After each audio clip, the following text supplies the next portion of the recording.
My name is Chet Sandhu, aka the King of Karachi. I smuggled roughly $50 million worth of illegal steroids from Pakistan into Europe. My name is David McMillan. I've smuggled over $17 million worth of heroin internationally. I'm Roger Reaves. I was a former drug pilot and sea captain carrying drugs, and I made untold millions. My name is Owen Hansen. I was a football star at USC and then ran one of the biggest illegal sports betting businesses in America. My name's Andrew Pritchard. I was arrested for smuggling $130 million worth of cocaine from the Caribbean to Europe, and this is how crime works. It was becoming an everyday occurrence that business associates were getting killed.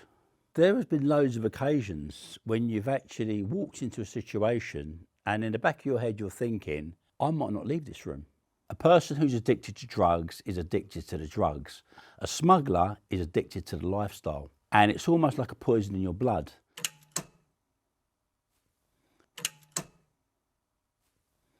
Music played a massive part in my life. From around 1983 was when I entered into the sound system culture, and I was asked to play at the parties, produce my sound system there. I was playing my own gigs and becoming quite established. It brought a lot of attention from a lot of people. Understanding I was still a very young man at this time, 22 years old, making vast amounts of money, entertaining, thousands and thousands of people every single weekend.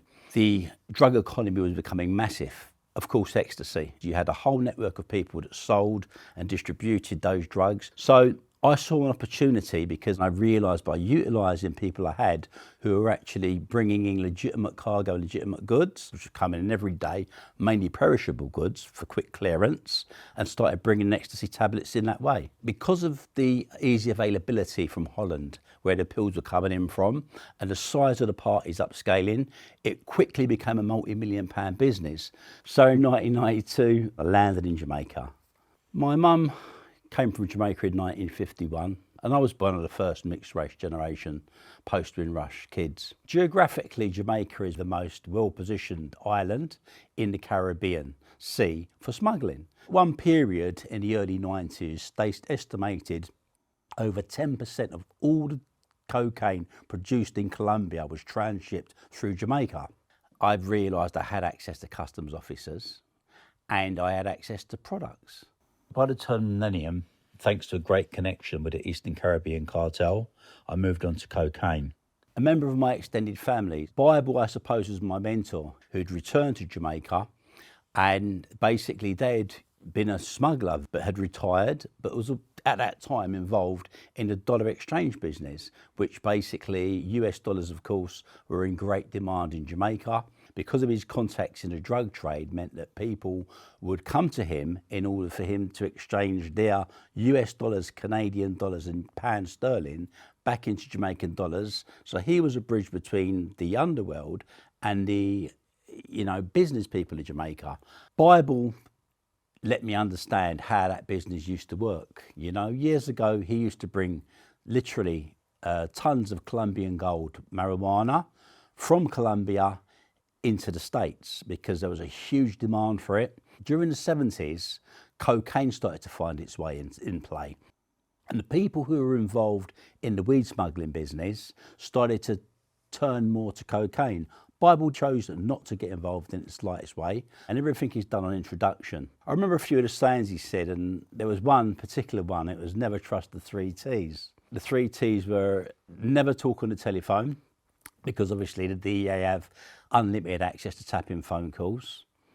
Never send a text, because all messages and interception is basically, covered.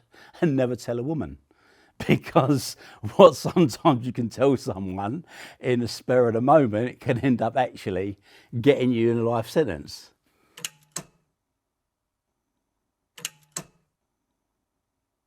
But the name which I should say I was part of was the Eastern Caribbean Cartel. And the Eastern Caribbean Cartel sits in a cluster of the Caribbean islands and the coast of South America.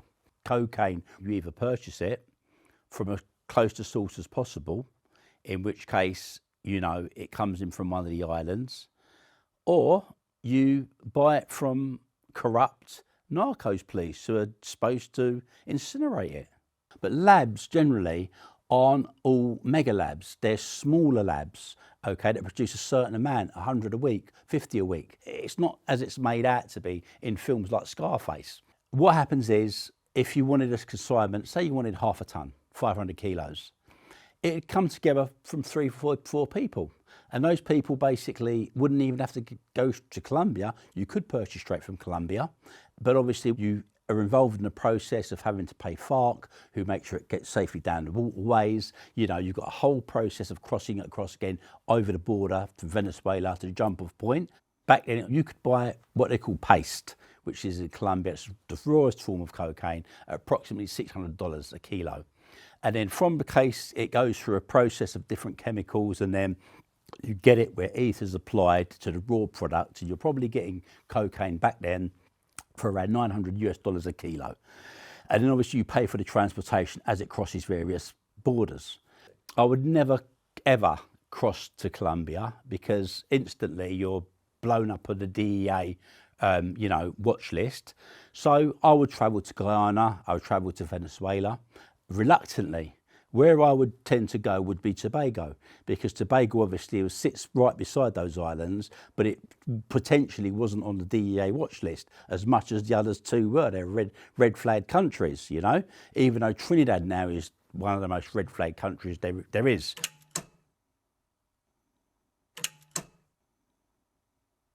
So most of the shipments either come by vessel or they come by plane.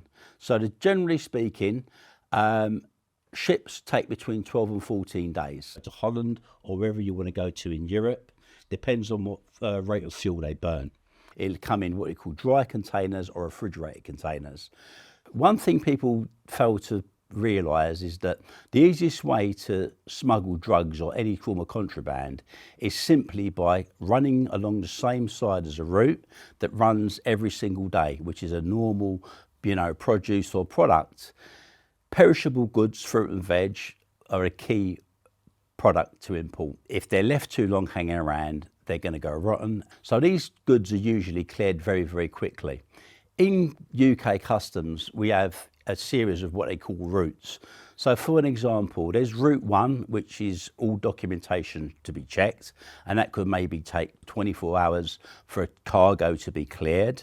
You've got route 2, which is a physical inspection, which means all the goods have to be unpacked. But with companies that have been running for a long period of time, they fall under something called route 6, which is instant clearance. So unless someone phones up the cops and says there's definitely drugs on there, that shipment will literally be cleared straight through customs, no questions asked. For a great number of years, Spitalfields and Covent Garden Market imported fruit and veg from virtually every producing country in the world. Making contact with them, as long as I could guarantee that when products were coming in for the people who they worked for, I could definitely get it off at this end without the actual owner of the company being any the wiser.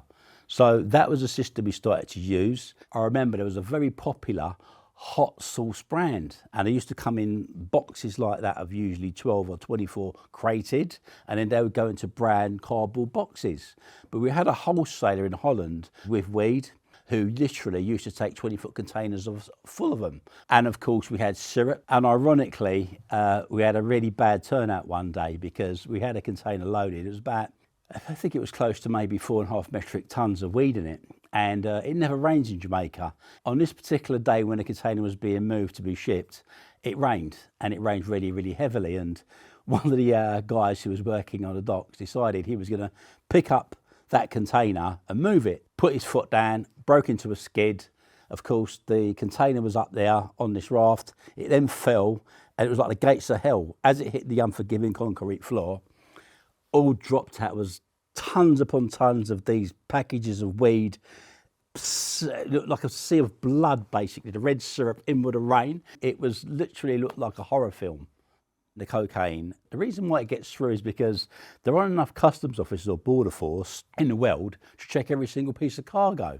I remember years ago, we used to build false walls at the back of the containers, 1.5 feet from the back wall. We'd build this false wall, we'd get some pot rivets, we'd put them in vinegar to make them go rusty, and we'd basically put them back in and fill the back of the container with weed or cocaine, whatever was necessarily needed. It meant that by the time to get in there, they'd have to obviously unload all the cargo from it. But of course, then came the measurable pen, where they could just stick it in there and go bang. That's 20 foot. You're missing two foot at the back of that wall. That was a very simple, frame of technology that changed it. And then, of course, the refrigerator container, you realise there's a fridge at the back of it. And when you remove that and look inside the fridge, it's like a huge circle, a hole. That gets filled with product. There's been occasion where sometimes things go wrong. I remember one incident where someone had done plantains, and what had happened was the planters had come through, and a woman, she went and bought a box. She went in the back of her car and was feeling them, and they were tough. She went back to the stall holder and she's gone, "These are rubbish, I want my money back." And he's, "What are you talking about?" And he's feeling it and he's hit it against the desk, and it's just covered in white powder, like a snowman, right? It's like, full of cocaine. A week later, a guy, he's turned up, he's got a brand spanking new Mercedes van. And they're like, "What?" And he's saying like he wants to buy a pallet, right? And it's like he buys like 2 boxes at a time. So obviously what happened was he's bought a few boxes full of cocaine and he's hit the jackpot. And he's thinking, "I'm going to keep doing it." And that used to happen a lot. So people randomly would end up buying their produce for their shop, going back to their business, and then lifting a lid and it's full of drugs.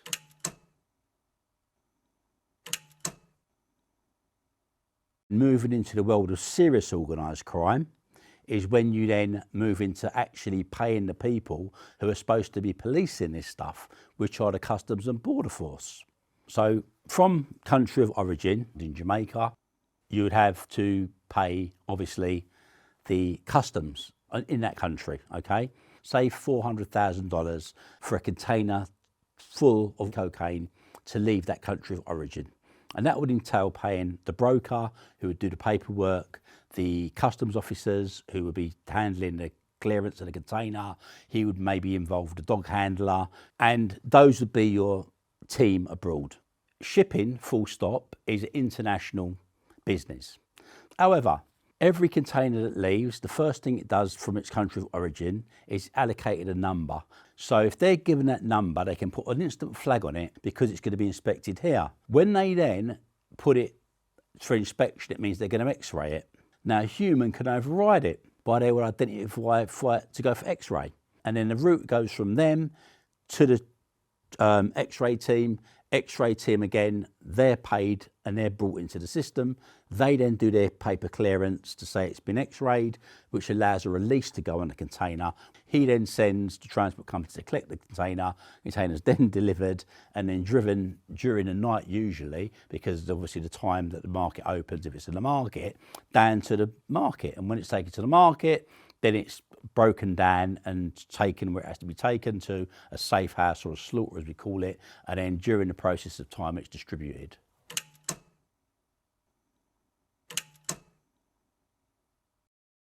The thing about drugs, particularly cocaine, the UK, it's a massive marketplace, and when you import it in volumes, you never really come in contact with the people who are actually on the street or on the front line. So a shipment of 1/2 a tonne would probably go to 3 people, and that would be broken up in 200 keys, 200 keys and 200 keys. Then they would then distribute it, they'd break it down to make 30 keys or 50 keys. Then those 50 keys goes down to 5 keys, and those 5 keys then go down to single keys, and those single keys go down to 4 9-bars, and then 4 9-ounce bars then go down to ounces, and those ounces then go down to single ounces. Those ounces then turn into grams. But the system with narco economy runs in different ways and different spaces. One of the spaces is the social dealer, and I feel very responsible for the birth of the social dealer.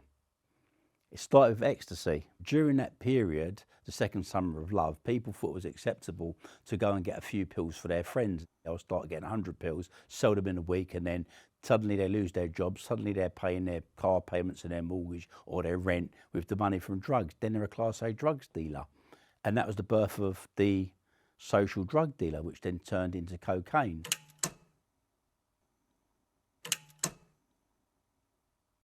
Getting money back and forth was always, you know, something which is the lifeblood of the business. Things are different now because people use cryptocurrency, but back then it was always cash. And the methods usually used were pretty much, you know, seen in plain sight.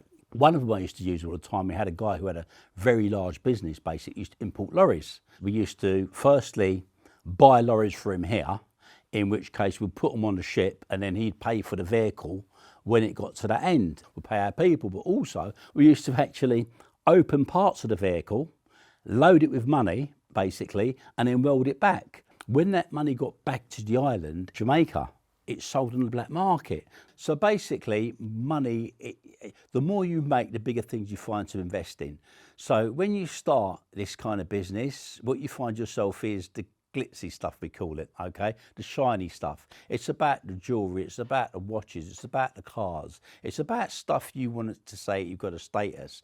But then when you move from there, you kind of go up that ladder a little bit and you think, you suddenly want to start to invest. You look for restaurants, you look for things that you think are quite glamorous, nightclubs. And these things are like bottomless pits. They hemorrhage money if you're not on top of them. However, the reality is this, when it all goes wrong, everything goes because it's all traceable. I had lots of different investments. I invested across real estate, I invested across property developments, and I wasted a lot of money on, you know, opportunities or business investments, you know, couldn't even sustain themselves.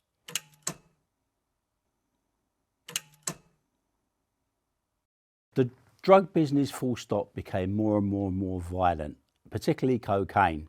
People I've done business with, I've seen, you know, been killed in the most horrendous ways. Barbara introduced me to a guy called Blacker Dooch, and Blacker was what they call a don for an area in downtown Kingston. He had leverage at the docks, at the airports. He was assassinated, him and two other guys, you know, in broad daylight. Three guys drove down into a constituency, which was controlled by another guy who was described as a don, Willie Huggett. They were there at a corner, car drove up, which they thought was plainclothes police, because plainclothes police in Jamaica wear white shirts and generally drive Toyota Corolla vehicles. And they literally just got out with AK-47s and shot all three of them to pieces. Another guy I used to work with, he was shot in the head, put into the back of a, you know, burning car. Another guy I knew, a guy walked into a restaurant where he was, and two other people in a crash helmet, and started firing. He got a bullet in the neck. You know, these were just a few incidents. When you're in this business, you're in it, and you can't see the wood beyond the trees.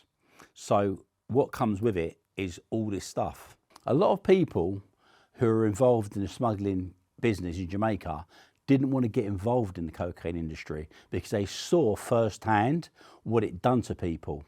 However, there were people who had no consideration for it, and that introduced a ruthless element, and with it came bloodshed. And when you talk about people, you know, who are dangerous guys, there's a saying in Jamaica, there's guys in Jamaica that could scare paint off a building. So there's people out there that don't fear anyone or anything, you know, and they couldn't count how many people they've killed, because one famous saying was, you know, if you've got an Uzi and you're firing down an alleyway, you're not counting.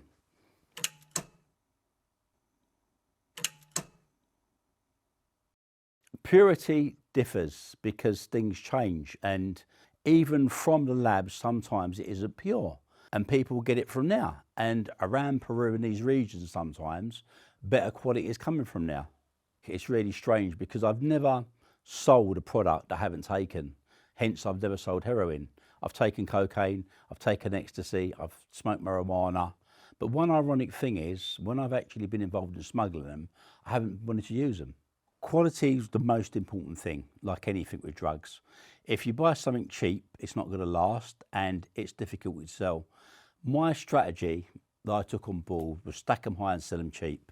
So I'd buy the best, but buy lots of it and sell it cheap. People talk about, you know, pink Peruvian champagne and all these other stuff. What people fail to realise is the reason why these forms of cocaine are pink or an off colour is because they're unable to get the chemicals. they'll use substitute chemicals for it. You know, the easiest way of telling good cocaine is oil. So you just put it in your thumbs and let it dissolve. If it's good, you know, you should be able to, the sight and smell should straight away let you know the quality.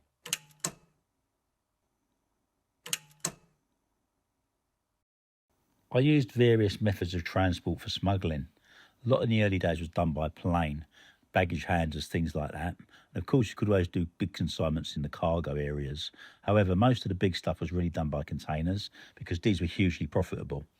If it's coming through the airport, it's coming in smaller quantities. However, you've still got to pay a series of people. You have to have a check-in assistant who's going to be able to log it on there. You have to obviously have the dog handler who's going to obviously let that go through. And then depending where you're then going on from that point, if it's going to be an X-ray and they turn a blind eye to the X-ray, they've got to be paid. Me and my business partner were out in Jamaica and we stayed at the Wyndham Hotel. But during that period of time, the English cricket team were actually touring the West Indies to play. They were there, sitting by the pool with us. And we were watching every single day these big flight cases with the cricket bats coming in and out. And we're sitting there thinking, those flight cases are not going to be checked. So what we'd done is we'd teed it up with one of the guys who was at the hotel that we'd be able to access those flight cases and pack them with cocaine. The only problem we then had was Jamaica wasn't the last test. So not being one to give up easily, I thought there's got to be another system. And one of the guys that came out there to meet us, he happened to mention that there are certain things that couldn't be x-rayed, and one of them was computer screens. And we thought, hold on, if they can't be x-rayed, you can probably put anything in them you want. And of course, what we had was a really good contact in Venezuela who actually was involved in computer parts. And over a period of 6 months, we just gradually became a steady importer of computer screens for Venezuela. Of course, this helped us considerably with cash flow for events and all the other stuff we were doing. Within the computer screens, we had created a balloon which was packed with cocaine. Some of the ones we'd used over the years were suitcases, and one in particular one was the body, which we called the stiff. I'd noticed that someone had actually tried to send a body with a coffin full with drugs in it, but they failed because it was randomly opened at the airport. Of course, that problem wasn't going to have because we had our people who worked at the airport. In Jamaica, it was quite easy to get access to people, like, you know, who knows someone. So getting a doctor was real simple. The biggest thing was obviously being able to get the authorisation to ship a body. So, for example, you knew a guy who was a drug addict or was an alcoholic, he'd sell you his passport for 500 quid. So the picture just could be simply cut, lifted, put whatever picture you want in it, and went into the Jamaican High Commission to tell him he'd died. The doctor we had, we paid him a few $100s. He issued a death certificate, of course, you know, no sight of body, no body existed. Took the death certificate up to the High Commission with the passport and subsequently got access to ship the body over. And of course, once we had the shipping arrangements put in place, we had local undertakers who reverently retrieved the body from the aeroplane. And that was one incident.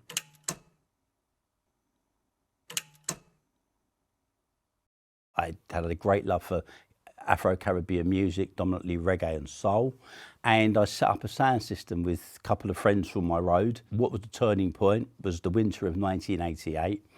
We came across a huge warehouse, paid the guy would been the equivalent of maybe $800 at night for the venue, and started to stage parties. By New Year's Eve, the events were being flooded by celebrities, people like Boy George, Minnie Vanilli, top-ranking artists were turning up to party and enjoy themselves. And that was a massive launch pad for a company I'd put together called Genesis. When you're putting on parties of that scale, you tend to meet a lot of people and you seem to climb a pecking order in Britain's underworld. Nightlife and gangsters go together. When the parties seemed to be coming to an end under pressure from police raids, the drug economy was becoming massive. Ecstasy was a drug which in Holland it was legal until 1988. It was illegal here earlier under the Misuse of Drug Act, but people were still relatively flexible about the drug. In Britain, tablets were sell up to £25, a single pill, and they could be wholesaled for up to £20. And that time they were being bought in Holland for around about £12 or £13. But as demand came more and more and more and more people took them, the price started to drop. Eventually, I could buy pills in Holland for £3 a tablet, and I could get them here and actually wholesale them anywhere between £6 and £8 a tablet by the thousand. So there were huge profit margins, and every 10,000 you're making £38,000 or $50,000. Things were, going like clockwork, but like all the best laid plans, eventually something will go wrong. One morning I received a phone call. Someone said to me, there's a serious incident at what I call a safe house. They said basically the police were all over it. So in January 1992, via a false passport, I was on the run and I landed in Jamaica.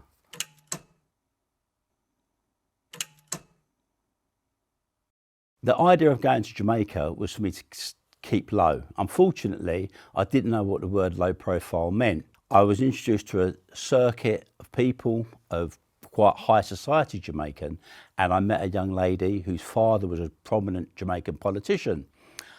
She fell pregnant, and during this time, while I was seeing her and she fell pregnant, I also met another young lady who instantly took my breath away, Miss Jamaica World.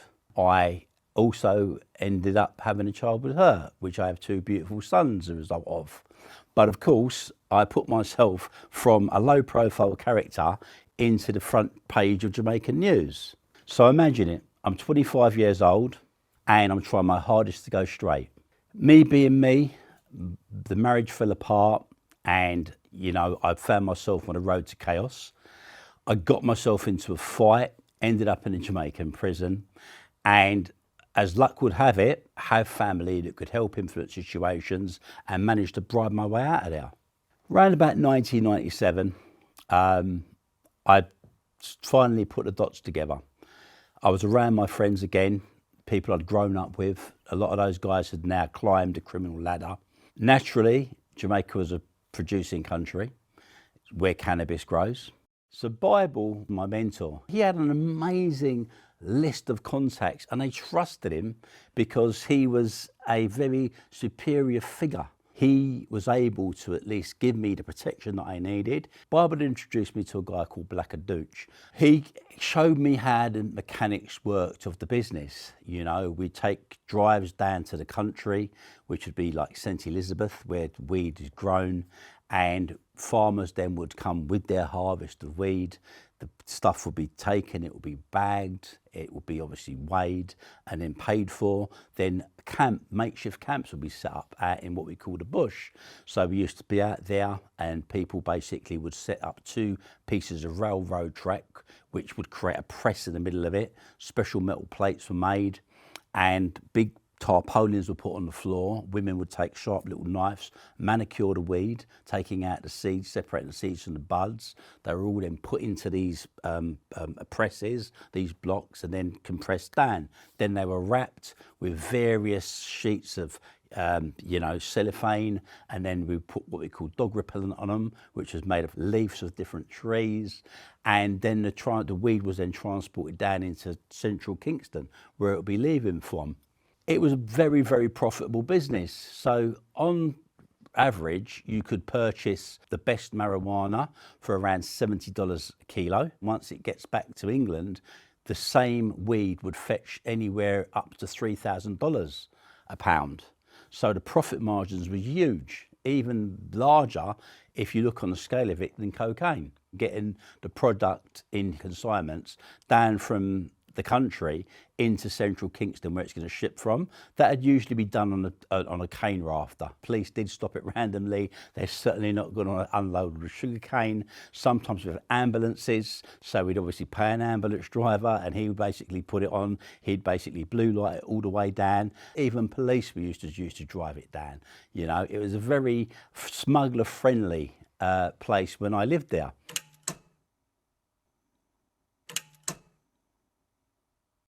One thing about making money is great, but doing something that you are passionate about doing was really important to me. And having grown up in a sound system culture, and I'd done warehouse parties, but one thing I hadn't done major concerts or festivals. And the jewel in the crown for any reggae enthusiast was Reggae Sunsplash, that I just might be able to achieve bringing it back to the UK. So in 1999, we put on one of the most amazing events ever seen. But again, unfortunately, being the person I am and the business we were running had a lot of attention drawn to it. In particular, people who were coming to visit us at the office, some of these people were on the police radar. There was one particular individual who was having stolen cars, taking them apart and exporting them. And he used to have some beautiful cars he'd bring by to the office on occasion. And ironically, Wycliffe Jean was headlining the Reggae Sunsplash event, and we had one of our drivers driving him around in the vehicle when he was here, which of course, unbeknown to us, was a stolen car. One morning, the Serious Crime Squad decided to crash my house when I was in bed. They arrived, and subsequently they discovered that vehicle on the drive.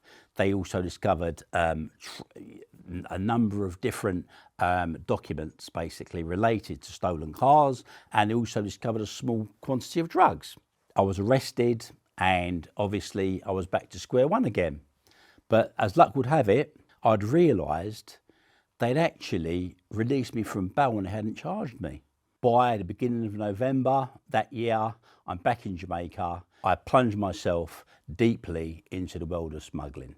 So as much as I have passions for other things, every single time I'd done them to levels of success, smuggling would always represent itself back into my life and basically destroy whatever positive attributes I'd started.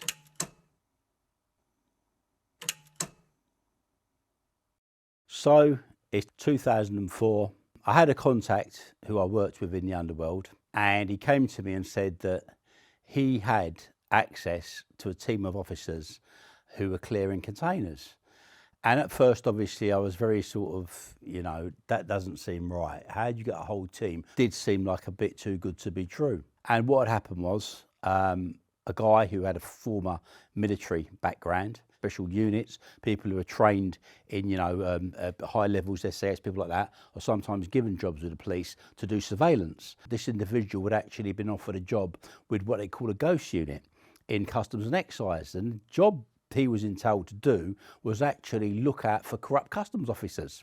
Rather than collecting the evidence, obviously, and taking it to his superiors, he approached them directly and said to the officers who he had information on, I've got this on you. And this is the deal.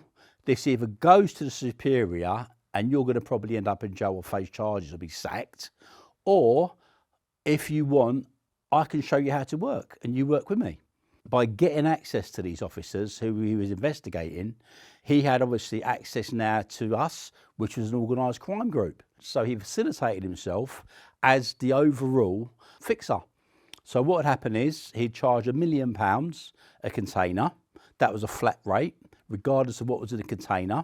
He'd give us specific instructions of what we'd have to do. We want X amount of money up front, which was only a small holding deposit, £100,000. And then after that, all the balance must be paid within 48 hours of receiving the container. Now, £1 million or a 1.5 million US dollars could have seemed like quite a lot of money to some people. But when you're talking about bringing in drugs, you're talking about tiny money, it's pittance. We started to organise something. We put on, I think it was like 500 kilos of cocaine on the first shipment, and bang, cleared it.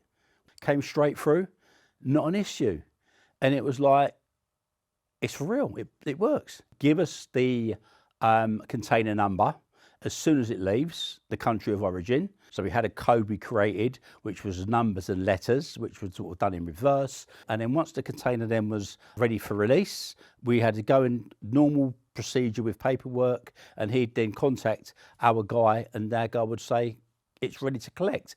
So now we'd discovered and had access to the best thing in the world. You were given an opportunity to ship what you want in any quantity you want, you know, clean as a whistle.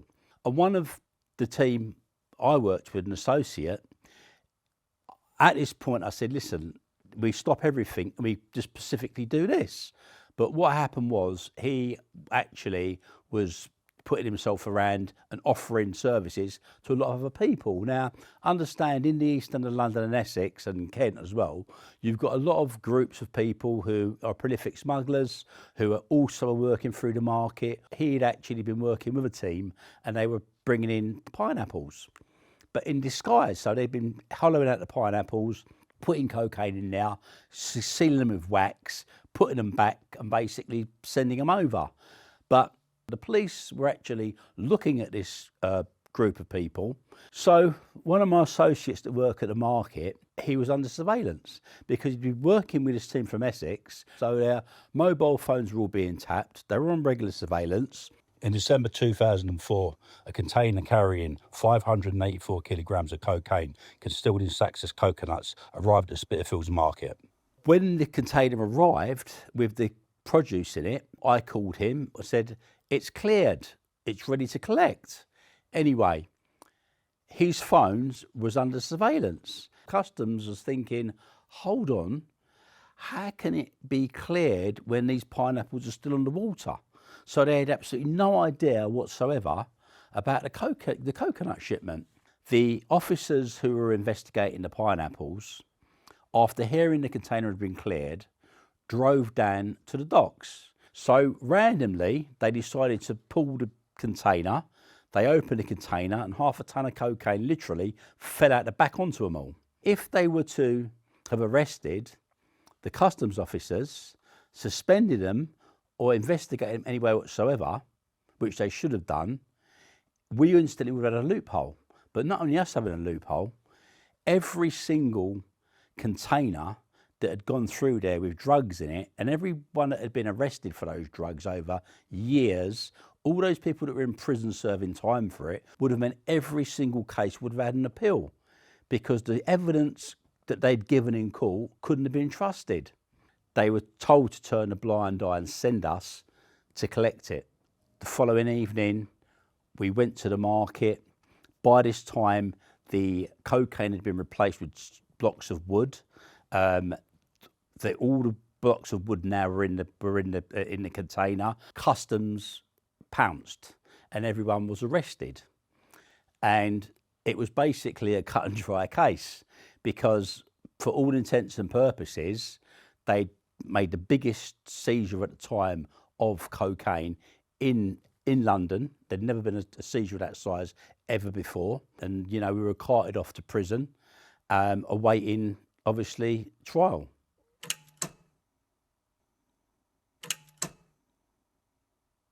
So it's December 2004. Myself and 6 co-defendants have all been arrested, and we're all now locked up on remand at Wandsworth Prison.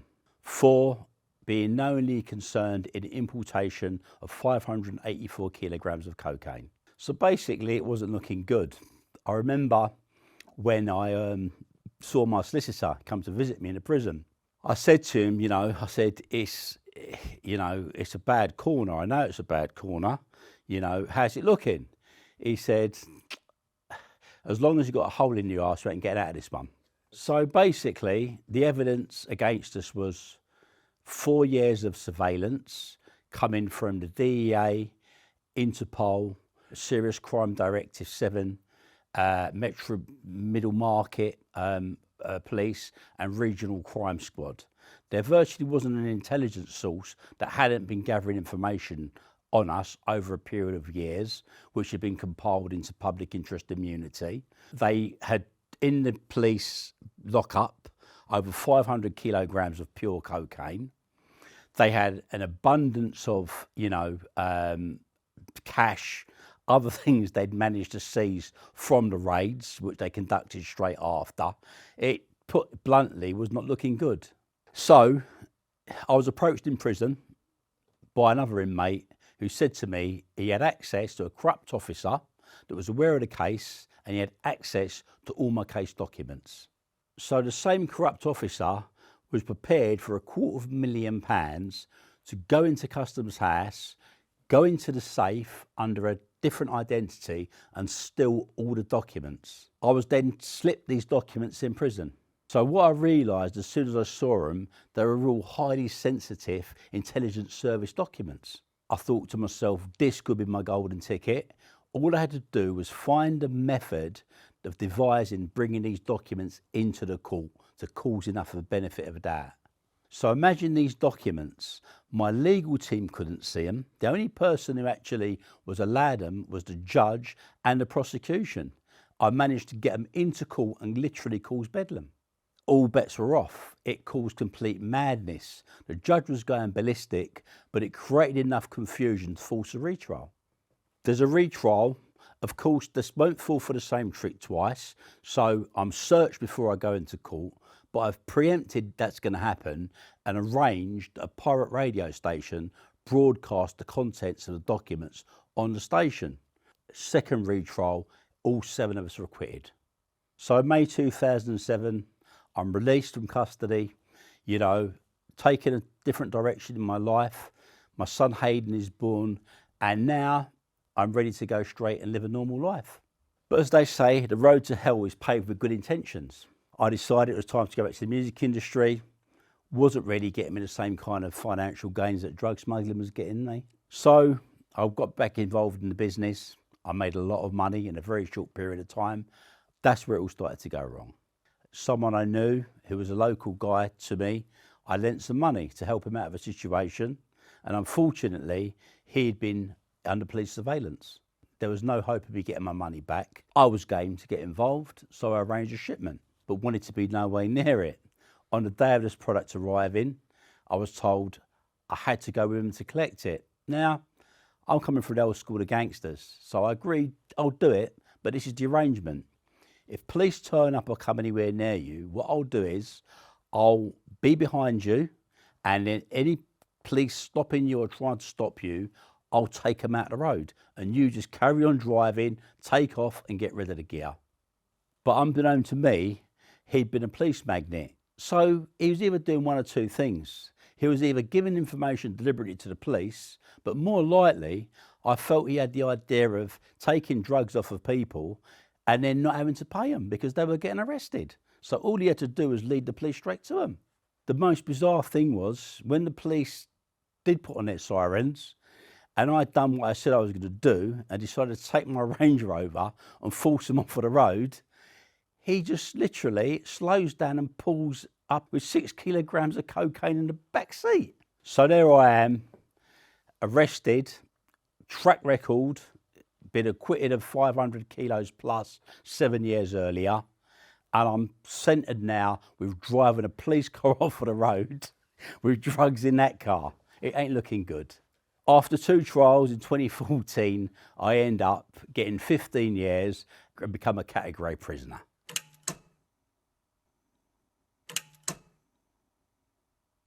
It took a lot for me to wake up to reality, but when I faced reality, I was at Belmarsh prison and I could see all these young guys and I saw them doing huge sentences. Their lives were wasted.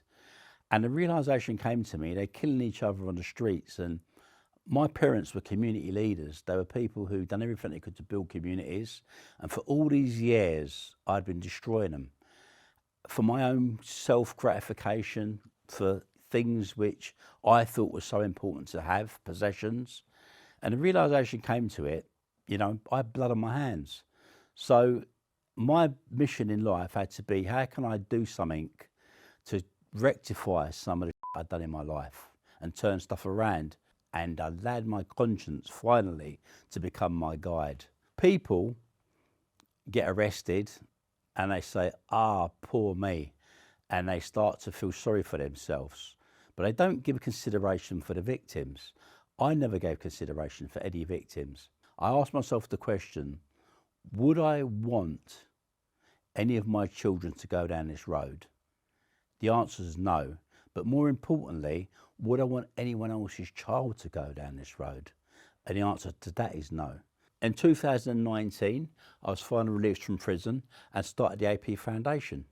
The most important thing for me was to be able to put my life down in words, to let people be able to read on it and reflect on it, not as a vanity project, but to serve as a lesson, to serve as something to understand that when it all comes to the end, when it turns the final chapter, was it all worth it?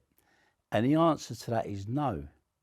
You have to go on a journey sometimes, but the end destination sometimes or most times isn't quite what you thought it would be. So I wrote my autobiography, Empire of Dirt, to explain and understand what it is.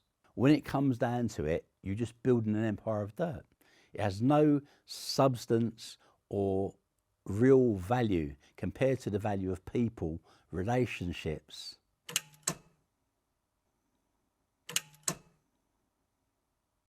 To this day, the most common route of shipping cocaine is container ships, but it's not just limited to container ships. What the biggest one they do is the deep sea fishing tankers. So they'll bring those in, huge nets. They'll be full of gear. They'll put the sat-nav thing that they use for the ship, and they'll drop them. And then what happens is they drop them on the coast, and then the smaller fishing trawlers around these areas you're talking about will go in and retrieve them. Subs have been going for a long while now, for as long as actually I can remember from the 90s. You know, go fast boats are still very much in use, you know, to do the short runs. You know, all the traditional methods. Diving ships is very common, where people put what we call a torpedo at the bottom of it, which is a large package of drugs, and then divers go in to retrieve it after it's survived. Prices will only go down if there's a bigger supply and a bigger demand, and prices have dropped considerably. Seizures now are bigger than they used to be.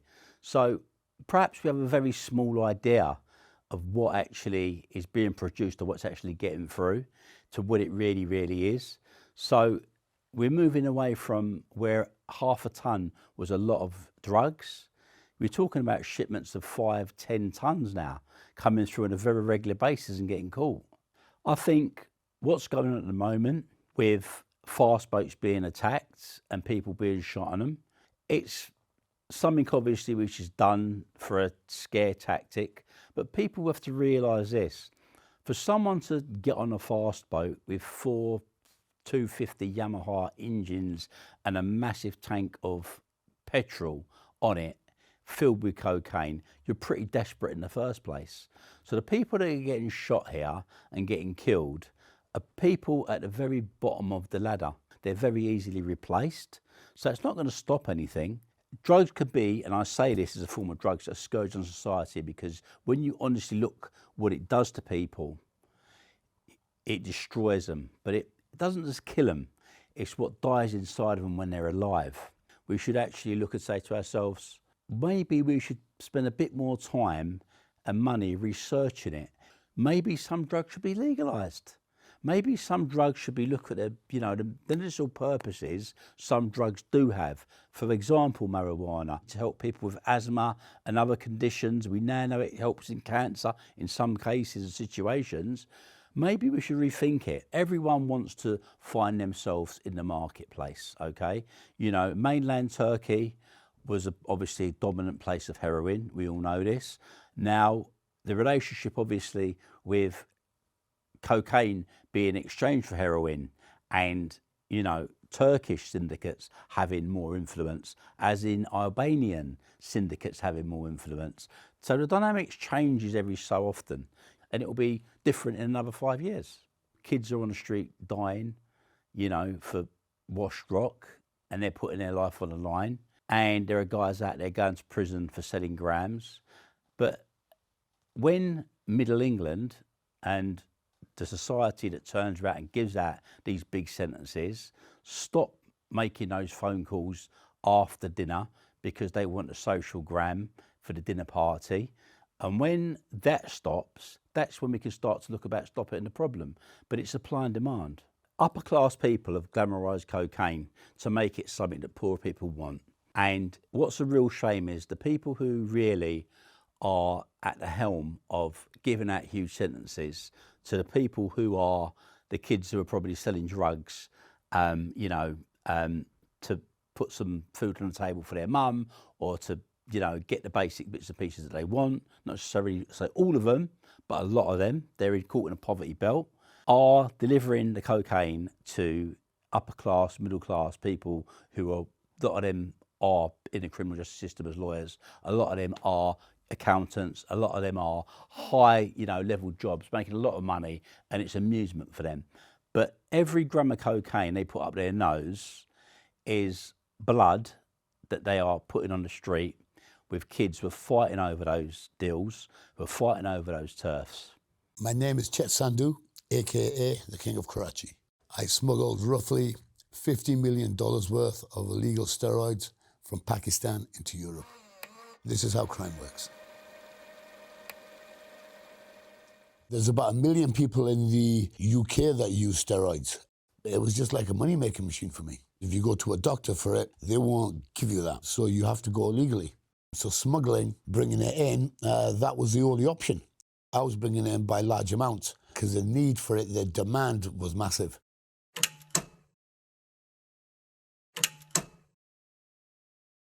There are steroids in the UK that can be prescribed by a doctor, but they will give you a minute amount. But if you want to import, sell, do anything else with them, give them to other people, that's totally illegal. That comes in a conspiracy to supply drugs.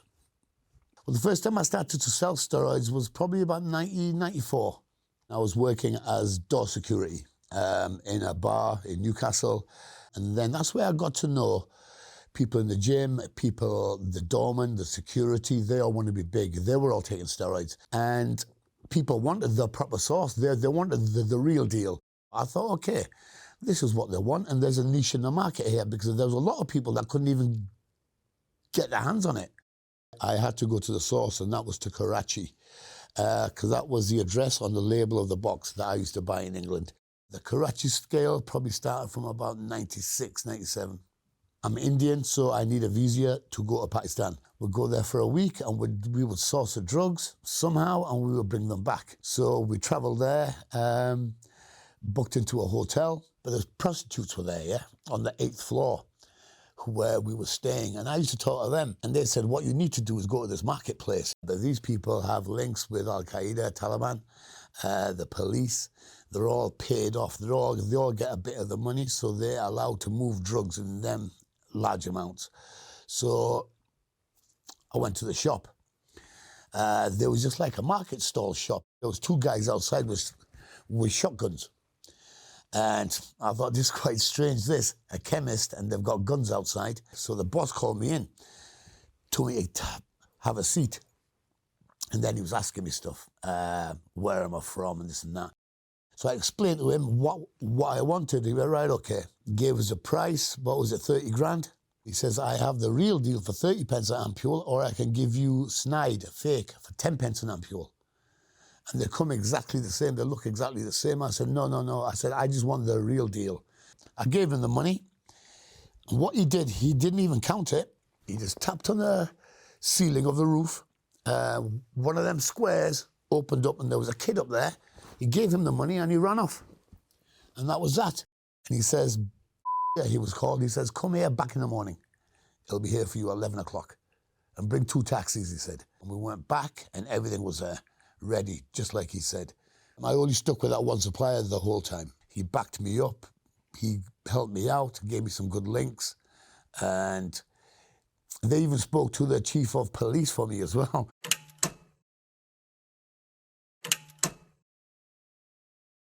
The steroids, they were all coming from registered factories. These factories are officially open. It's like Pfizer. He used to sell their products. The supplier worked with a few factories because he had every spectrum of pharmaceutical drugs that you can think of. The companies he was working with, Roche. Roche is a big firm. Roche was like a big supplier of pills to Pakistan. I did ask him, do you supply these steroids to anybody else in the UK on this level? And he said, no. He said, it's only you. The only people that were selling it were like some white guys. But I know white guys can't go to Karachi and do what I just did, because firstly, they don't know their language and they wouldn't trust them, and it just wouldn't work.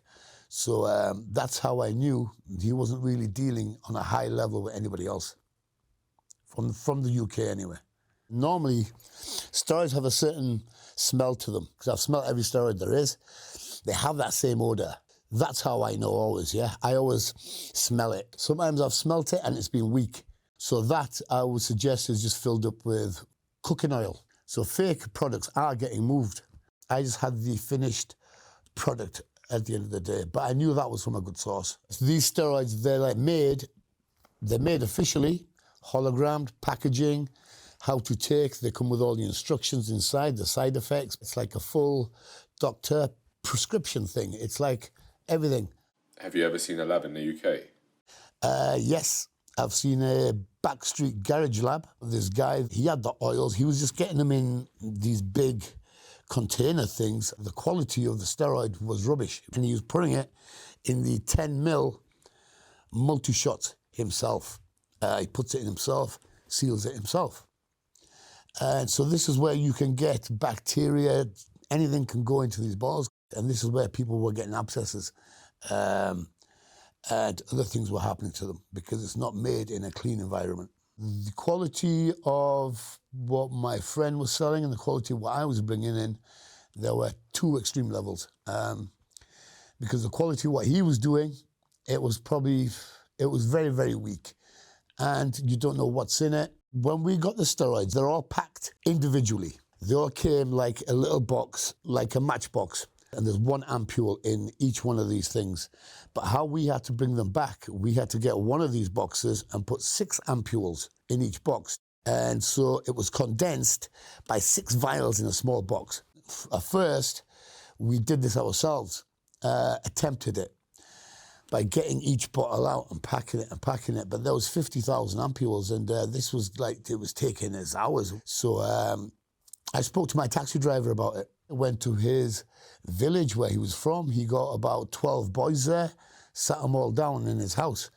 So he got it all, the 50,000 ampules, packed up. And I paid him, I think, about £300. That was like a month's wage to get that all packed down. After that experience, I told the supplier that I had a problem with the packaging. And he says, okay, let me do it. I disguised them in vitamin B12 tubs, but he organised that on the second trip onwards.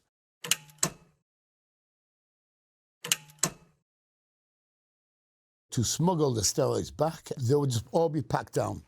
I think it was 23 to 24 kilo I was allowed to take back in one case. I thought, okay, let's just take it through the airport because it's not illegal here in Pakistan. So I'm thinking we'll bribe them. That was my initial thought. The first time going through airport security, that was nervous. The first security were there. And they said, okay, open up the cases. We opened them up. Some of them didn't even know what it was, you know, steroids. They were just looking at it going, okay, fine, what is it? But why have you got all this amount and there's too much of it as well? 3 suitcases full. I got through that bit because there was some adult magazines in the case, right? And one of the security, he picked it up. In the year 1996, in Pakistan, you can't get like adult magazines there. You can't get it, it's illegal. So we gave them the magazines and then they let us go through the first part of security. And then I had to go to the x-ray machine. They x-rayed it. And then they went, right, open it up. So the same process again. But with them again, I bought them off with the magazines. That was my first time round. The second time round, they knew who I was. I had to pay them off the first security ones, and then I had to pay the x-ray ones. I think I gave them, it was UK pound notes, £40 each on the security, 40 to £50. And then it was only on the third trip where the chief narcotics officer at Karachi airport approached me. He said, you just pay me £100 a suitcase and I will guide you through. So on that trip, when I went back, he met me at the airport and I just bypassed all security. All the x-ray machines, all this, he just told his people, his porters, get their bags and take them all the way through. The bags are on the flight. We change at Amsterdam. And the bags go from that plane onto another plane and then from Amsterdam to Newcastle. It's a 5 a.m. flight. There's no security there at Newcastle, customs, ever at that time. The people involved in the smuggling operation was like me and 2 mules I would take with me. I would just pay them £1,000, pay for all the holiday, just all the food, drinks, expenses. I pay that. So for them, they're just getting like a free trip away for a week. So that was a system I had, and I would change my mules as well. It would be people who I knew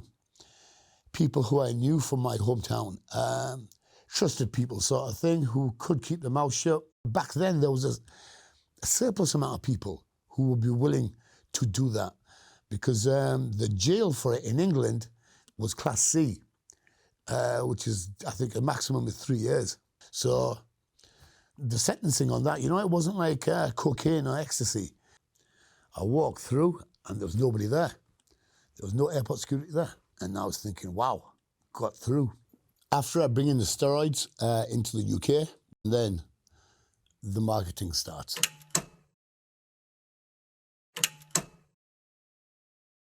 I would approach, I had dealers in Scotland, Manchester and Liverpool. And I would sell to them in bulk. They would buy off me 10,000 ampules at a time. And plus I sold steroids singly as well for the top value, for £4 an ampule. I got the top price because people would come to me and just buy 10 at a time. Nobody else would take a cut of any of this because it was all done quite easily. If I moved it in bulk, in large amounts, it goes quite quickly. I would serve up like people I knew, my doorman friends, people at the gym, security, other gyms. They all got served up with my supply. It's quite open. That sometimes I've seen in gyms where people have just gone into the changing room and they've just started injecting each other. I would always inject at home, but I have injected in the gym. I've even injected stood outside the door of a club as well. Security, just even there as well. Big gyms are complicit. Yes, they would really turn a blind eye to it, yeah, because they know these people, if they weren't taking steroids, they're not going to come and train. So it's hand in hand. You want these people in here because they're paying the monthly fees and they're using all this and they're paying them money, but they're using steroids at the same time. So if you stop them from using steroids or try and stop them from using steroids, they won't go to your gym. Yeah, and in smaller gyms, I've seen people, the owners, and they're quite open with it. I've seen them just talk out loud in front of people. I've got this, I've got that. This is available. How it used to work was I never used to ask the gym owners if they wanted the steroids. They used to approach me. They used to ask me because they knew I had a quality product. It was good and it was on there sound and reliable and based as well. Like the stock will always be there, but mainly they would just let it go, just let it happen. As long as it's not directly in front of everybody, just do what you want. People that moved on from legal use to illegal use, I do know people who have approached their doctors and they've asked them for testosterone. And I think I remember one person, he got something, but it was only like 100 milligram. If there's a big seizure made, normally things can go dry in that area.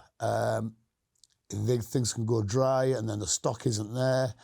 And then people will, right, if they can't get the best stuff, they will get the stuff that's not that well made.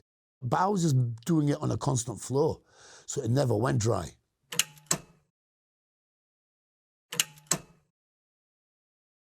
I did these runs. It lasted about 1.5 years until it came on top. And I was doing it every 6 weeks, roughly. I was just thinking myself as I'm an extra person and I can make off a bag 20 grand, 60 grand off 3 bags is about 20 grand a bag I'm making. So I wasn't gonna let that opportunity go down. Greedy I was in a way. The cost of my trip will be like this. There'll be 3 tickets bought, but they're about £350 each. The hotel, I would pay for 2 rooms, one for me, one for the mules. That wouldn't be much in Pakistan. That was only about, I think, £20, £30 a night. I used to give everybody drinks out. So You would spend money there as well, you know, you would give them money, you would give out tips. I gave a lot of people tips as well, which I didn't need to do, but I did that just to keep people happy because I'm doing bad in their country. And the officers, yes, I used to pay them as well, £300 on them on each case. So that would be on top, about £2,500 for a 60 grand return. I've made millions and I've lost millions. I bought myself a few things, jewelry, clothing, cars I spent a lot of money on. I had a lot of nice cars where you buy cars, but I crashed a lot of cars as well. While the money's rolling in, it's all good fun. There's a lot of people want to jump on the train. But when the train stops, they all jump off the train, man, and they don't even come near you after that. They're all there for the ride, but once the money stops, the jail comes, and then that's when reality, it kicks in.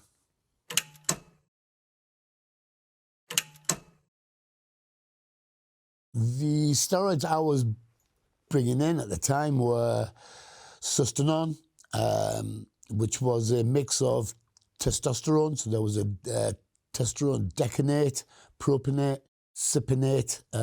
It's just a mixture of tests what last a different length of time.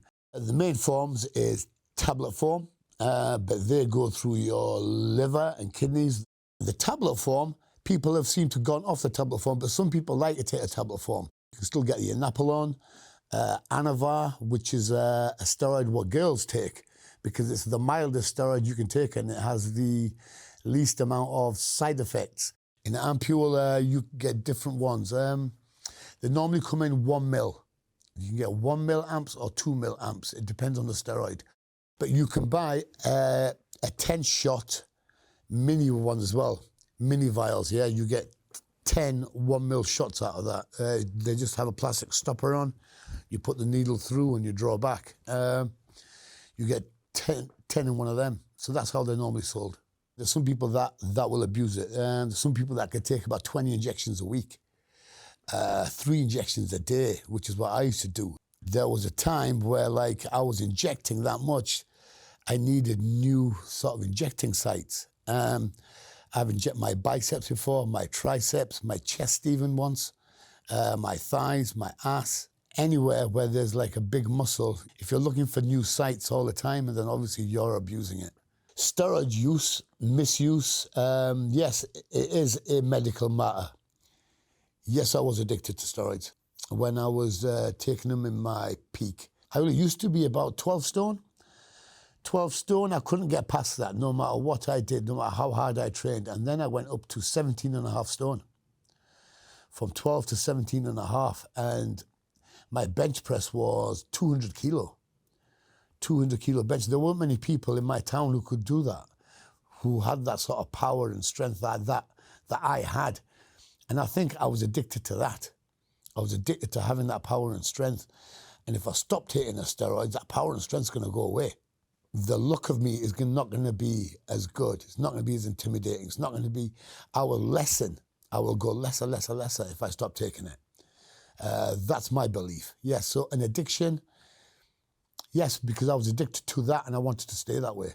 If you have enough on you, what they suspect you are supplying, and you are making money off this, you can go to jail, yeah, up to 14 years in the US.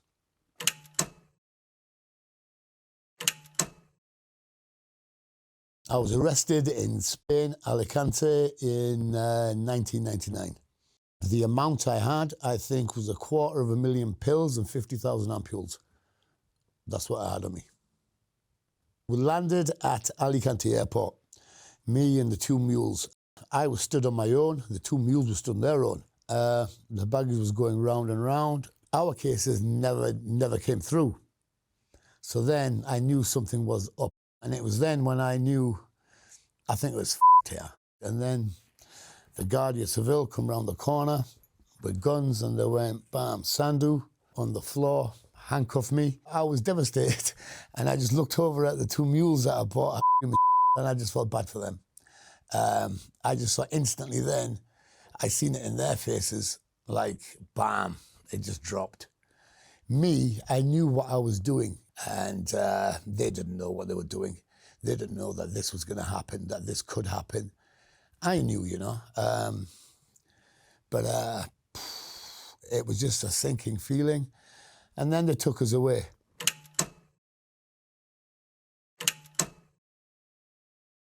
They took us to Fontcalent in Alicante. It was just in the middle of mountains, nothing else around it. It's just like a jail amongst mountains. They took us in. It looked scary to me. We were just held there on remand for over 2 years. Our court date had not come because the police were trying to find out if I had money in Spain. They went, you're going to Moodloo 1, and they went, Sandu, you're going to Moodloo 4. I went, why can't we stay together? They went, no, not you. Then you're going to 4. That was the top security wing. They put me there because at the time I was big, I was intimidating looking. They didn't really like me from what I was doing. So my cell was just like, it was really small, tiny. You could touch both sides of it if you put your arms out. The length, not that long. There was like a concrete slab for a bed. And on top of that, there was like a sponge. And then you're given a sheet to stick on top of that, to sleep on top of the concrete slab. And then my door is like, you have cages on it. It's got one door with bars, that locks. And then there's another door that locks because we are considered dangerous. And then some of us, we have to go handcuffed through the door. We have to put our hands in and then they take you out. I had fights with people. My hands were cut. At first, when I went in, I was on a proper downer. I got talking to this guy who could speak a little bit of English. He used to smoke heroin. So I started to smoke heroin as well when I first went in, just to get my mind out of where it was. I needed that escapism, and heroin took me out of there. There was only about 40 heads in my jail. There was 4 Germans there for kidnap. They had a bit of a gang. Russians were there, about 3 or 4 of them. The South Americans, they all stuck together. I didn't know the language. I was on the come down off the steroids. They were all leaving my body now. I was feeling angry myself. I was like getting smaller. I was on heroin. My mind was not good. There was fights, stabbings I've been involved in, 2. I was stabbed there twice. I stabbed somebody there. His cousin later stabbed me in the back. When heroin goes dry, when there's none on the wing, there's a lot of aggression there, people wanting drugs, and fights start. I just lost everything. I lost everything. I was married on the out. My wife found out about everything, what was going on, because I was in jail. So she goes, right, divorce. So she didn't want me. She goes, you're never going to see your kids again either. I had 3 children at a time, and I've never seen them as well since 1998. I had my chance and I blew it. How I feel about the mules now, I feel bad about the 2 that got caught with me because they went to jail as well. And I told them this would not happen, you know. I told them jail would not happen, but it did happen. I messed up. I got out of Spain 2002, and then I went back to jail 2003. So I was only out a year. I didn't really learn my lesson from my first jail experience. Simply because of the fact I had the wrong mentality about me. There was no rehabilitation in Spain. There was nobody, no counselling, no like talking to you. I didn't get anything. So I think that's why in my head, I was still in jail mode. I was still like talking to people and acting to people as if I was in jail. Because my head was still in there, and I was only out a year, and my head didn't really change. And then I was back in jail again. I stopped trafficking steroids. The simple fact, the police knew what I was doing. They knew how I was operating. They knew my links. Even though I was arrested in Spain, the British authorities, they knew of it as well. They were on my case, and now when I came out of jail, I got involved in heavier crime. I got involved with cocaine. I got involved with prostitution. With these people. I was working with a firm, a gang in Gateshead in Newcastle. They were a heavy firm and they were controlling the whole area. So I gave the steroids a miss and I moved on to that, which was a mistake as well. I got 7 years for conspiracy to supply Class A, blackmail and controlling prostitution. The 7 years I was given, I served 4 years. This was in HMP Durham. My parole date was 3.5 years. It went over my parole because I didn't think I was going to get parole. But then there was a bit of jail overcrowding at the time, and they decided to let a few people out. And I was one of them who they let out early. The comparison between Spanish prisons and UK prisons is massive. There's no health and safety in Spanish prisons. There's no rehabilitation. And sentencing there is like mad.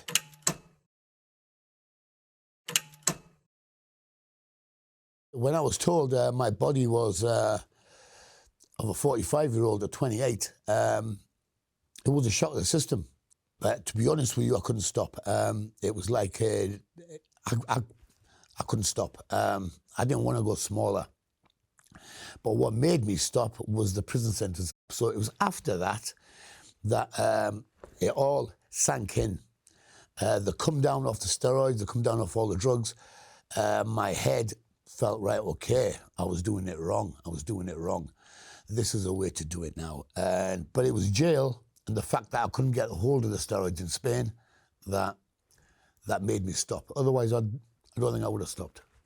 I've had my tests done, my liver, my bones, my arthritis, all been checked, and now I'm back to normal. I was just like on this roller coaster of making money, importing, making money, bam, bam, bam. And I forgot about everything else around me. Was it worth it? Well, no. Nothing, none of that is worth losing family and going to jail and losing your money. I do regret what I did, what I've lost.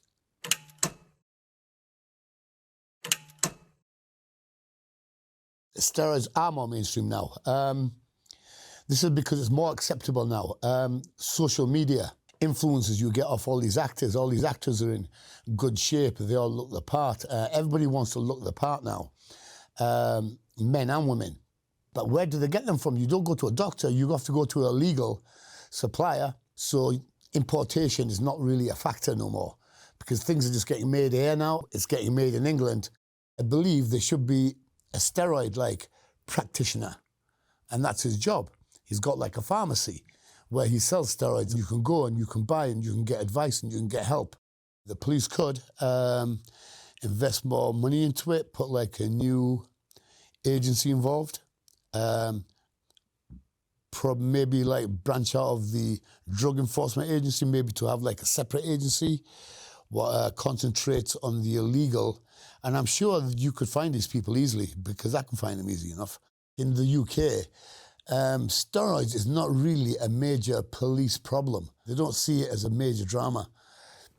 So the law enforcement, either they have to resources, get more money involved in this, trying to even like upgrade it to class B. But then I don't think that will stop anyone from taking it because people will still take it.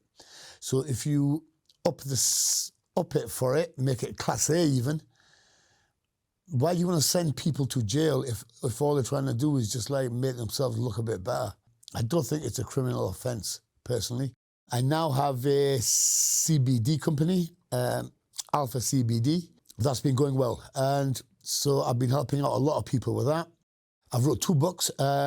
King of Karachi I wrote, which was the first book, which was about the steroid dealing for Pakistan. And Self-Made Dues Paid is my second book I wrote now. That's my life story from when I was like 3 years old. And it goes up until the time I left jail in Spain to 2002.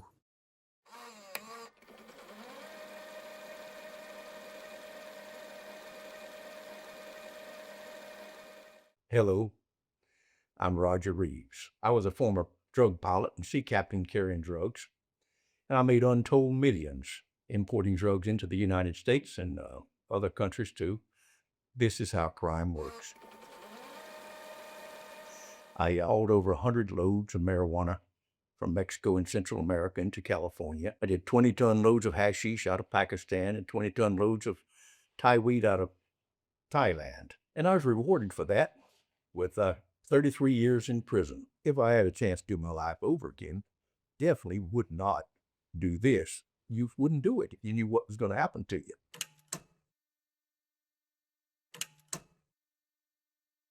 I went on to start to work with the Medellín Cartel with Pablo Escobar, Jorge Ochoa.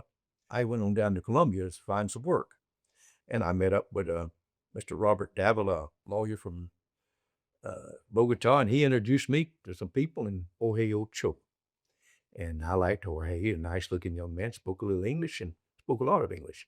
And so he asked me what kind of airplanes I had and what kind of experience I had flying across the border. So I told you I had a DC-3, a Beech 18, a turbojet Aero Commander. And so he was impressed. He said, well, we got all the work that you can do at $5,000 a kilo. Wow. How many kilos you put on there? He said, 300, 500. That's $1.5 or $2.5 million for an 8-hour trip. And I said, okay, I'm ready to go to work. So he called his partner in, Pablo Escobar. He was just a nice man. He shook hands and asked me the same thing that Ochoa had asked me, and I told him what I had. He said, well, we got all the work you can ever do. We got tons of it stacked up here and need moving. I went back and got my airplane and started hauling. So after I believe some loads, I had $7 million. And I thought, wow, that did pretty good. That was just like in a few weeks. And it was so easy. You just say Thursday. And then there was a radio station there at El Banco. It's the forks of the Magdalena River and inland from Cartagena. And I'd fly there and I'd be at 10,000 feet coming in. And they would have a smaller plane at 5,000 feet circling. Sometimes we'd be able to find it. Then I'd fall in beside it, and then so we'd go some 200 miles, maybe another hour, until land at some jungle strip. So I didn't have to know. Nobody had to know where we were going, what we were doing.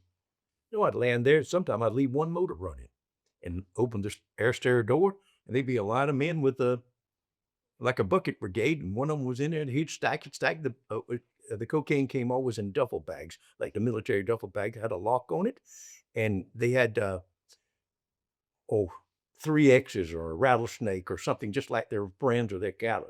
Some went to New York, some went to Chicago, Seattle, and it just went all over the United States after we got it to Miami. In Colombia, they kept moving the labs, the drug labs, the cocaine labs, further and further down into the Amazon till it was stretching our gasoline like, wow, a little bit of headwind, we might not make it. So I complained to the jefes of Pablo Escobar and George Ochoa, and the runways got longer. I landed there one time, and so Pablo Escobar landed in a brand new helicopter right beside of me, and he came over and we shook hands, and he had a pilot there named Ben, and he put him in. He said, he's going to show you something. So we flew north. I didn't know where we was going. And so we went to Nicaragua to a military base and landed there. He introduced me to the general or whatever it was of the people, and it was in charge of it. Says, land here and stay as long as you want to, all day, night, week, whatever you need, repairs.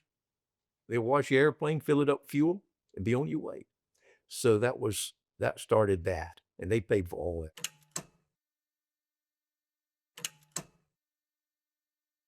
DEA didn't even have any idea that anybody be come from South America, come across the Gulf of Mexico, 700 miles, drop down. I would slow down, and they had sometimes, 30, 40, 50 helicopters coming in from the oil wells off the coast of Louisiana. I just slowed down and came in with them. They just had no idea that we were bringing tons of cocaine. So that's when I was dead up. Coming in north, and the whole world was fogged in. It just come in quickly, and I didn't have anywhere to go to. So I came down the glide slope blind into New Orleans International Airport with a load of cocaine. Sit there all night long in that fog. And I was afraid a little car or somebody come around and find me. The next morning, about 8 o'clock, I couldn't stand it anymore. I could see the sun coming through. So I cranked it up and took off. I still had a mile. I was about halfway down the runway. And I went across Lake Pontchartrain to St. Timothy Aviation. That was where I was going to. And I could see it broken down there. So I just pulled the power and went almost straight down and landed. And it had scared me. Scared, yes. I was afraid for my life. I thought I might die that night. And I told I'm hanging it up. So I told the fellas in Miami, this is my last. I'm through with it. Oh, Roger, please, please. Well, that was how they was making a living, the Colombians that was up there. Don't you know anybody that would fly? And so I said, maybe. So I asked Barry Seidel. I had met him.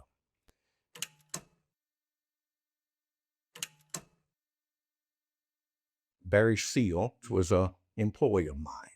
I took my wife and children down to Honduras. I was looking for a ranch that had a runway on it. We could buy, refuel all the way and keep my airplane there in a hangar. We got flights back to New Orleans. It was a nice looking man sitting beside the window. And I looked at him and I said, he looked princely. He looked different. He looked like sharp. Then they got a little bit further and they had a little click, click. And I said, he just switched on his autopilot. The guy in Reno said, you fly these too? Yes, sir. I got a few hours. My name Barry Seal. How you do? Gave him my address and phone number. I said, come out to Santa Barbara, Barry. I may have some work for you. We went flying and without Aero Commander in a hot airplane. He got in it like it was his everyday Ford that he was flying. Click, click, click, click. Zoom, we took off. And I said, show me your stuff. Well, he wrung me out like Bob Hoover, the national champion. But I said, whoa, whoa, that's enough. And he cut the engine until we went flying this way sideways. And we came in called the falling leaf until we stopped that plane right on it. I paid him $1 million a trip. He became my friend. I really liked Perry.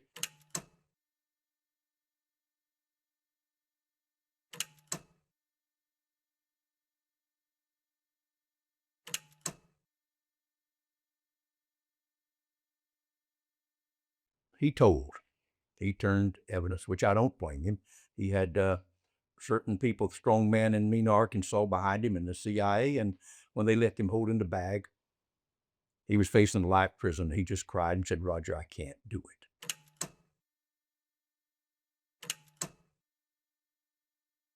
Me learning to fly was so ironic. I learned to fly, and as I was learning to fly, I thought that I would be a missionary aviation fellowship pilot. I was working in the fire department in Los Angeles in Redondo Beach, and we worked every other day, and then we had 3 days, and we had 4 days off. Well, my little airplane, I fly down to Mexico and Mario and the children. So I started in the antique business, and it was really, really nice. I was the very first pickers out there. And me and this fellow would go back to Missouri, where he was from. And so I'd buy them, and he had his other firemen that would buy them for me, and I'd go back and we'd run a big truck and bring them back. And you ought to go down and get you a load of marijuana. He said, that stuff's hotter than pancakes or whatever. And so he introduced me to a fella, and he introduced me to a man, a really nice fella. He said, well, you might do it. I said, I don't know what you're going to pay. He said, pay you $10,000. I said, throw some of that hay in there. So I brought it home. There was nothing to it. Absolutely just nothing. I give it to them. They give me $10,000 in a paper bag, and I took it home and shook it on the bed. Marty put her hand over her mouth, and the baby grabbed a $100 bill and was crawling away, and it was just really fun. So I went to see a lawyer that was a criminal lawyer that took care of cases like that. And I said, Mr. Lawyer, here's $100. What would happen if I got caught bringing marijuana back from Mexico in my airplane? He said, what's your criminal history? I said, I don't have one. I've never had a speeding ticket. I've never had a parking ticket. He said, you work on the fire department there in Redondo Beach? I said, yes, sir. He said, for sure you will get probation. And the worst, you get 1 year, spend 4 months raking leaves, some military base. And I thought, boy, I have found my profession. So I went and bought a bigger airplane. I bought one that would carry, I could make $40,000 a day. So I invited my mother and baby sister to come out from Georgia, and I took them to Disneyland in my new Cadillac, like I was showing off. And so she said, what are you doing, boy? I said, I'm hauling pot. And she said, how much you making? I said, I'm making $40,000 any day I want to go down there. And I told her what the lawyer said, and I said, what do you think, Mom? She said, do you need a co-pilot, son? And that's how it was in 1973.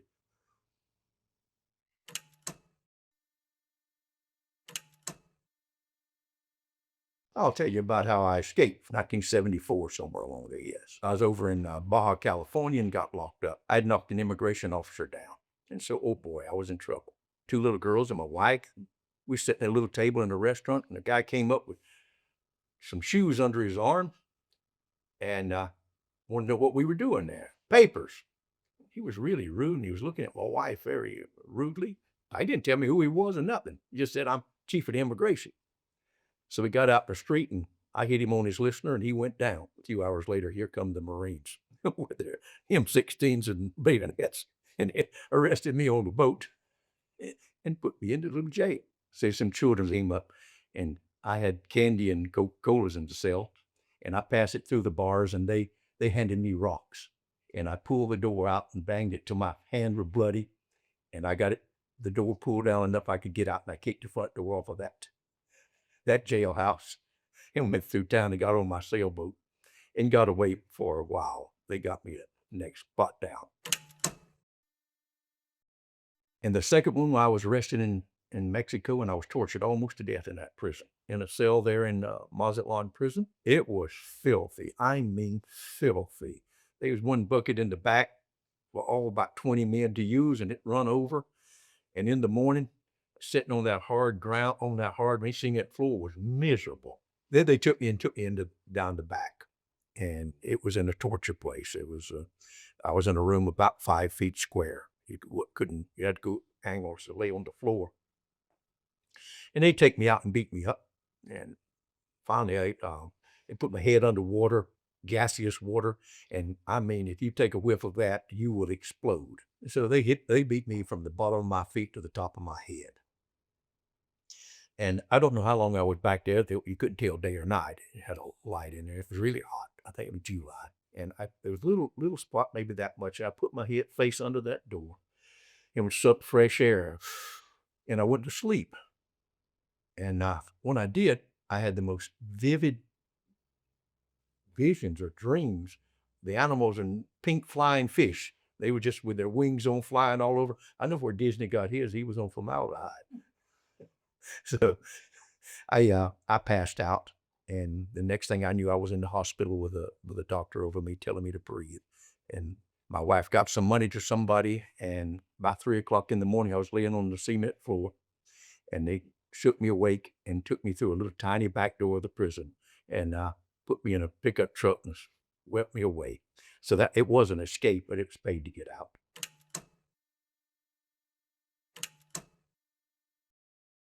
I hauled over 100 loads within my airplane from Mexico and Central America into the United States. So I was hauling marijuana out of a place called Pritchard, and just about 50 miles north of Mazatlan. It was a poor, poverty little village and starving donkeys, and had a little tiny short runway there, 900 feet long. It took all I could do to get off empty. I had a Cessna 207 large one. So just as I cranked the engine up, pow! I thought I blew a tire out. I was looking.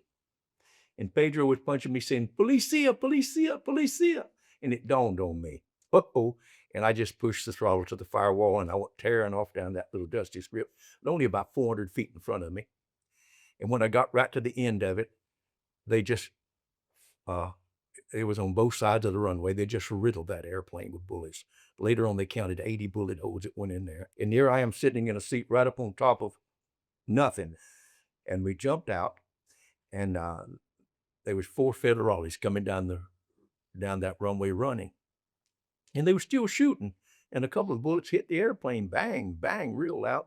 Pedro and I started running up the hill through the cactus. There was an old white donkey. She must have been 30 years old, a big donkey. We jump on that donkey and get away. And we go about, I understand later on, 7 miles, and we found a man, and he was plowing a mule and a little cow. Pedro, of course, knew him, and they talked a little bit.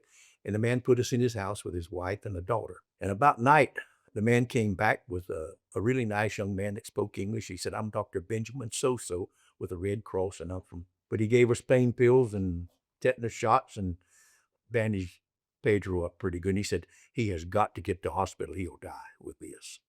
And he said, "With you, they're looking for an American pilot that's maybe dead or shot." The plane was just full of blood. And I must have bathed 20 times to get the blood and the dirt and the grub off of me. They called for a taxi, and they propped me up with pillows and blankets in the back seat of that car. And it was going to Guadalajara. I guess it's 8 or 10 hours. I don't remember. I got on the plane in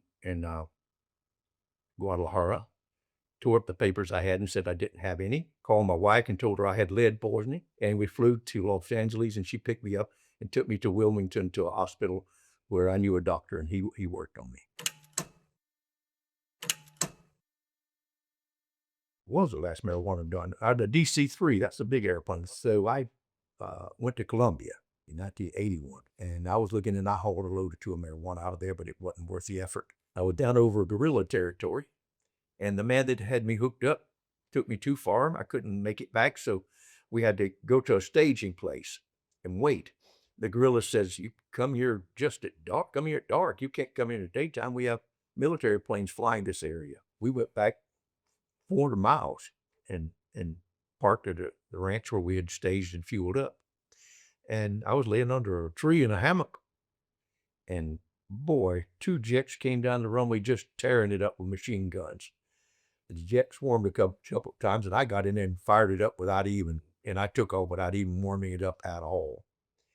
And so the jets got under me and looked like tracers coming up, and 20 millimeter cannon, boom, boom, boom.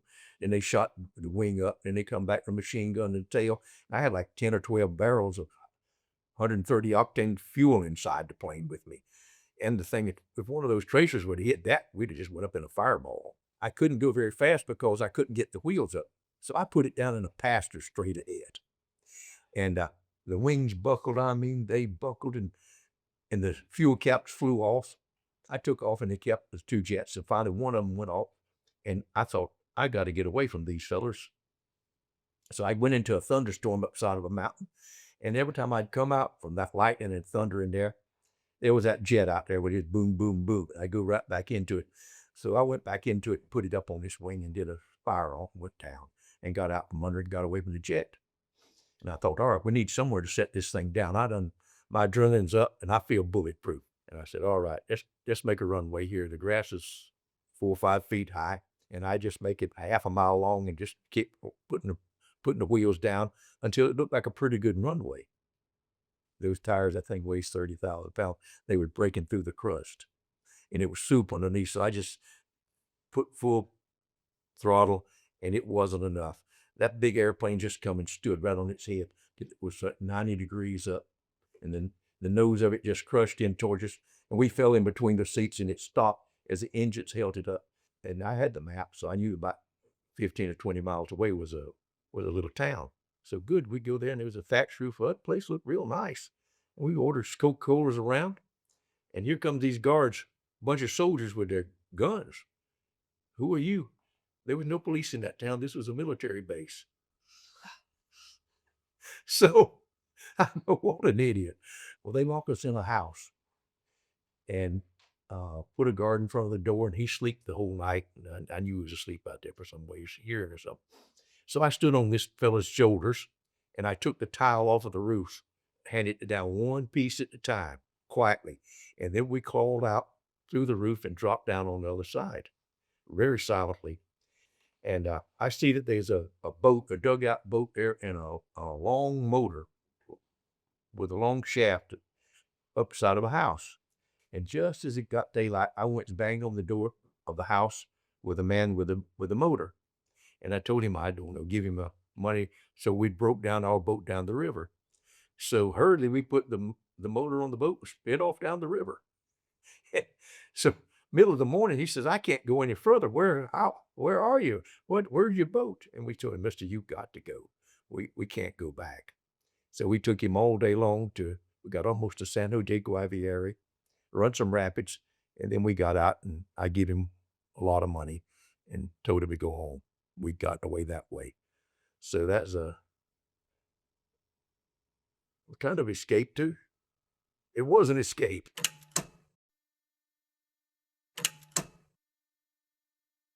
I went to prison in 1982, taking a load of money down to the Grand Cayman Islands. And when I flew back in, I was arrested in Miami. And it wasn't for anything to do with cocaine. It was all for an old marijuana charge. So I did 2 years in prison for the marijuana, and had 30 years of parole and probation, left hanging, gave up my home and property. Shortly after I got out of prison, I might have been out 3 or 4 days, and I'd heard a Barry Seal had turned informant. I don't know how I heard it, but just a whisper. Maybe he had.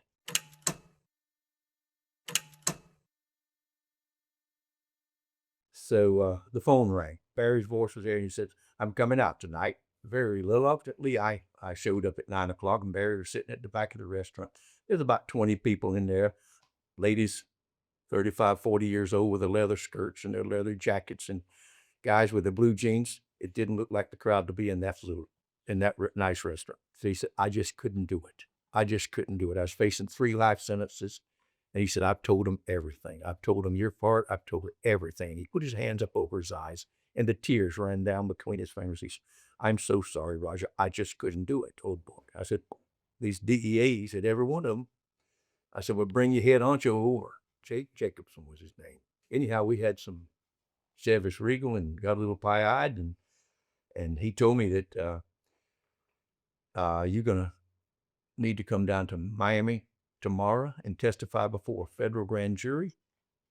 If you don't, and testify the same thing that Barry says, the only place you're going to ever see your family again is in a federal penitentiary visiting room. I guarantee you. And I'm like, "Get out of here, man." So I went and talked to another lawyer, and he about told me the same thing. Like, you either going to tell them everything you've ever done and your mama and everybody else, or are you going to go to prison for life? So I went to the courthouse. I believe it's 3 o'clock. I was supposed to meet Barry and to go into court. I said, "Barry, I just can't do it, but they're going to kill you, friend." And he said, "Oh, they won't, Barry. For sure they're going to kill you." So I gave him a big hug. I believe I even kissed him. I said, "Goodbye, Barry. They're going to kiss." So I took Mari and the children, and we fled to Brazil.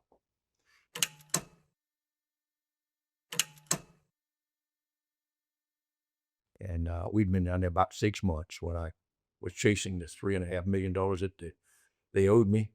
The Ocho owed me. And I called the fella, and he says, "Oh, I got good news, good news, good news. All our troubles are over. Barry Seals was assassinated last night." So yes, all the cocaine charges were dropped. So now I'm saved. But I've got 30 years of parole left in the United States, and I know they're going to burn me for it if I ever go back there, because what they didn't get me with the Barry Seals case.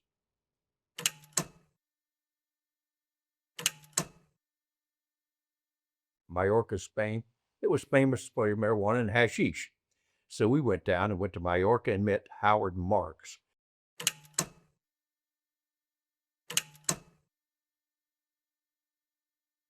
I thought I had found the man I needed. He knew people in Thailand and Pakistan, and so I started putting up money to haul hashish. And we hauled another load out of Thailand, and 20 tons.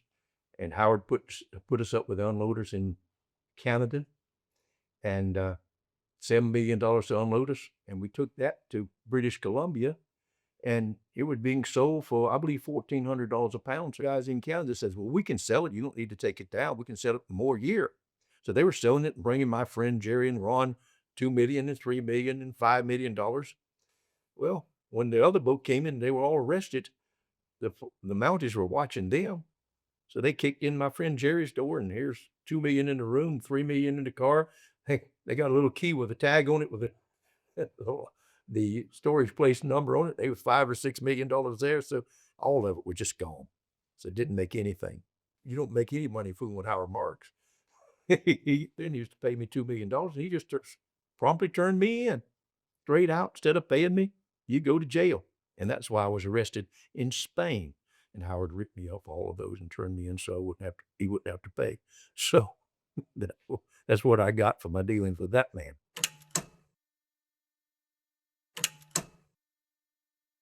I was arrested in July of '88. They had me handcuffed like this, my hands over my back, so I couldn't get into the handcuffs.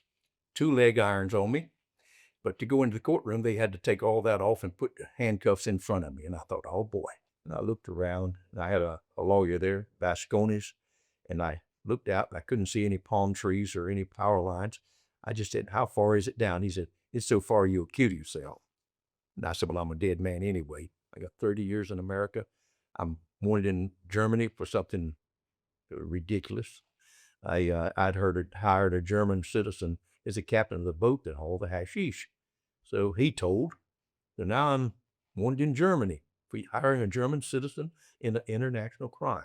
There's a stenographer over there by the window, and she was filing her nails, waiting on the judge to come, and the courtroom was completely full. When two of those fellows went to smoke for some reason and had two of them on me, I ran and jumped on her big desk, was big as a piano, and kicked that window out. I was on the third floor, and I looked down. Am I really going to do it? And I thought, I may kill myself. It was 31 feet down, or 11 meters, it said.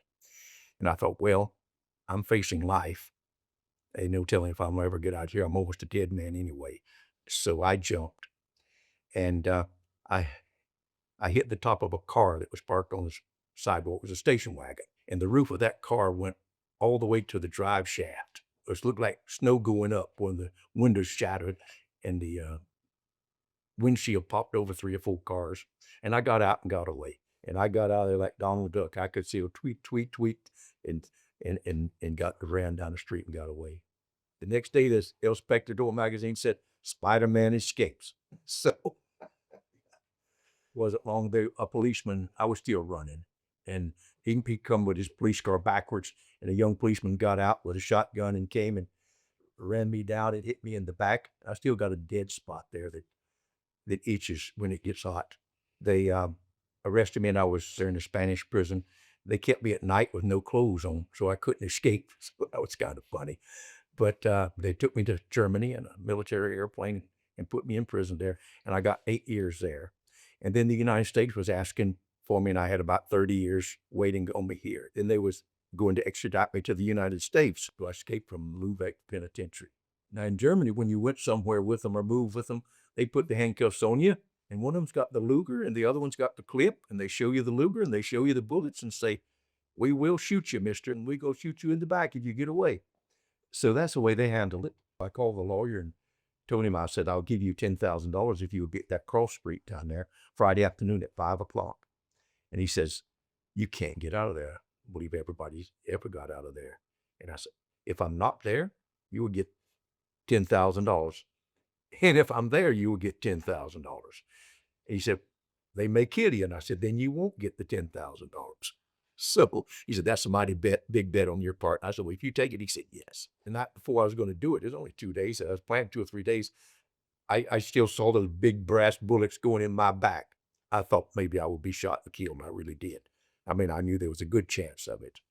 I did a daring escape, jumped on top of a guard tower, cut through the bars, and almost died going through the bars. Took the skin all off my chest, and it was a terrible mess. I went over the fence and got all cut up and went across the place, and then I'm waiting to see about the lawyer. I can't go to him. Then I saw the lawyer coming down the road in his car, a blue Combi, and I yelled, hey, and he stopped, and I got in, and it scared him so bad.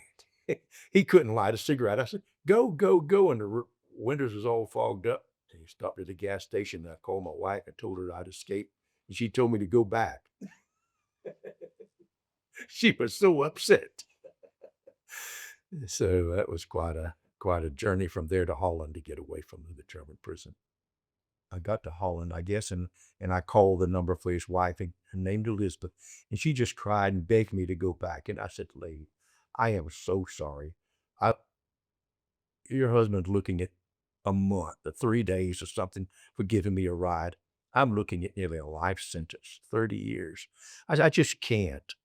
And she cried, and I said, I'm so sorry. And I really was. I sent her the $10,000, and they didn't give him any time. They gave probation, and he lost his lawyer license, and he told me that he didn't even want to be a lawyer. He was a professor before. That I feel really bad about. But I mean, it's like gambling for $10,000. He took his chance, and I'm really, really sorry if that he did. And then we chugged all night and got down to Portugal, and I waited a week there, and then got a flight to Venezuela, and then flight over, and then a bus to the Colombian border. I got back down to Colombia.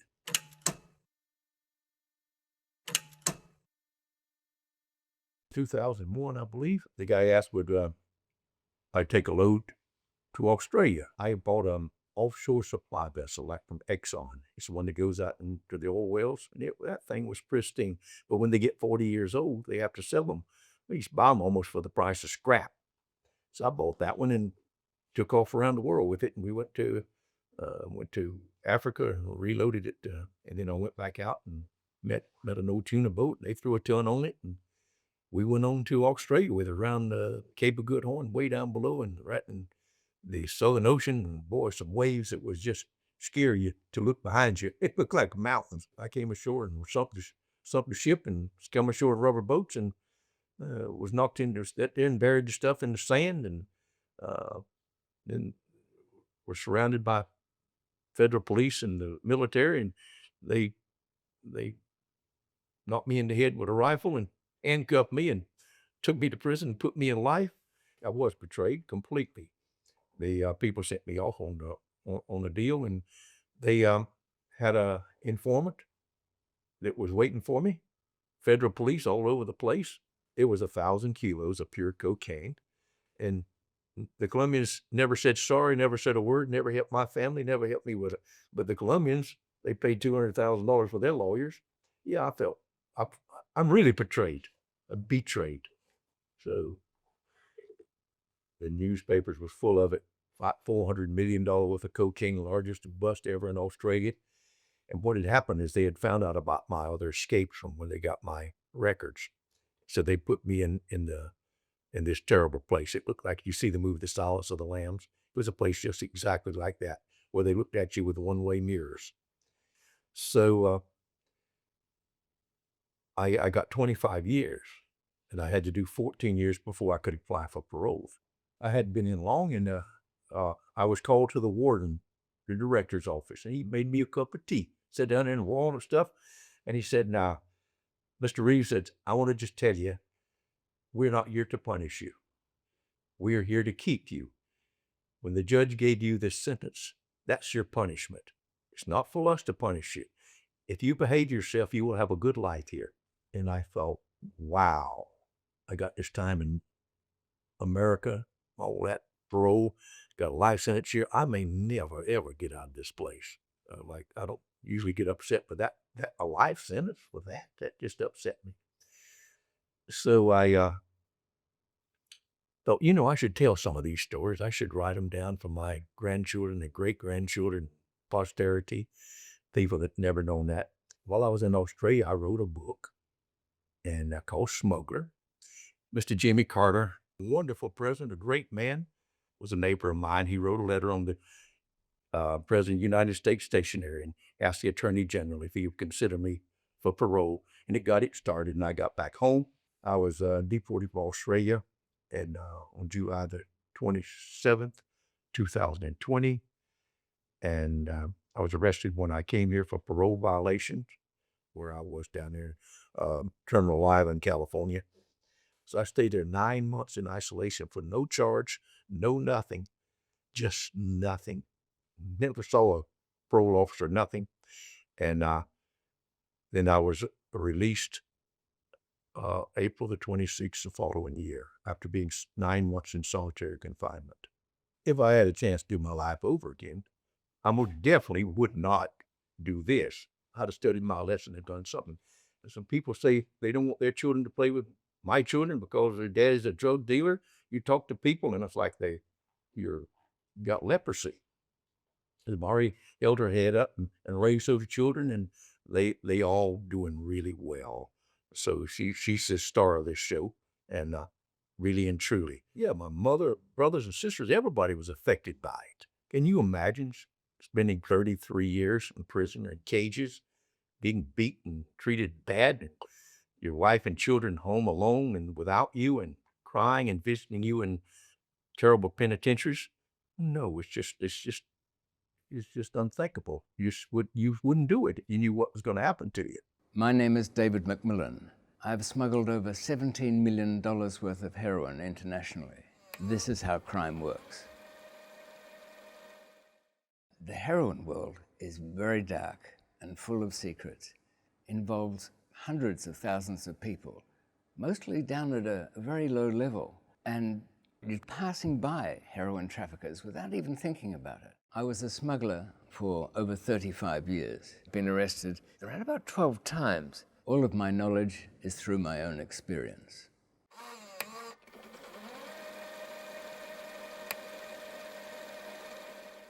The three main producers around the world of heroin have become Mexico, mostly to serve the market in the United States.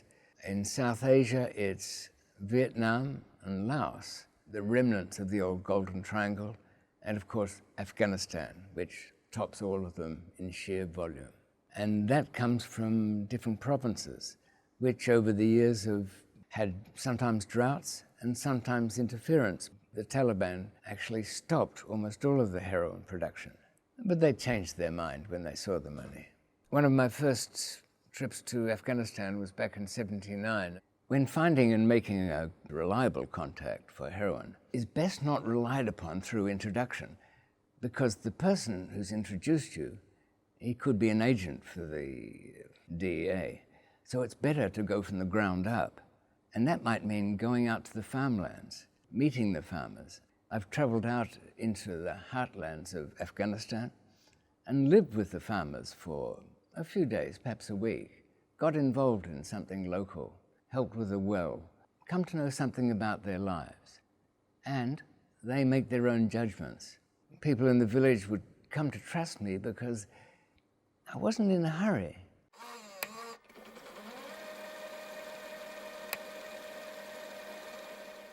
You don't need an awful lot of opium to do quite well if you're a farmer. They get at least $50 a kilo. Now, for a farmer, that's quite good. The opium poppy has a big bulb underneath it, and that's about the size of a golf ball. The farmers, when it's mature, scrape the sides of it, and overnight, little beads of white sap are produced. That's scraped off to form a kind of sticky brick. Now that is the opium base. That contains a very, very high yield of morphine, 15, 20% sometimes, beyond the farmers. Every part of the heroin cultivation, processing, and handling is done separately.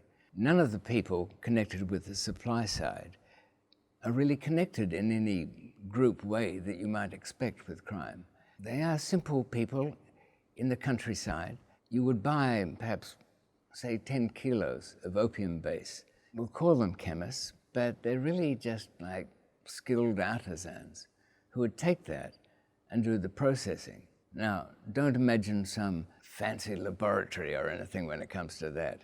You'll see a couple of old tin pots, 5 or 6 plastic buckets, some cloth for filtering, some drums of chemicals, and maybe an old branch for stirring things. The opium base is washed out to extract that morphine, dried out into kind of a black gunk, and then it is cooked with acetic anhydride. It smells like a really incredibly strong vinegar. The rest is cleanup because it first comes out of that completely brown. There are really only 2 types, white and brown. The brown is the half-processed and only half a strong version. The white has been purified, cleaned. The brown is smoked, whereas the white has traditionally been injected or snorted. But there's been almost no white heroin sold around Europe for years, and people who inject have been injecting brown heroin, a dangerous thing to do and a corrosive thing to do on their own arteries and veins. The police agencies have their own way of determining the purity of heroin. Really, there's no better test than experience, and I can tell within seconds from the smell, the texture, and the taste of heroin, where it came from, and very close to how strong it is.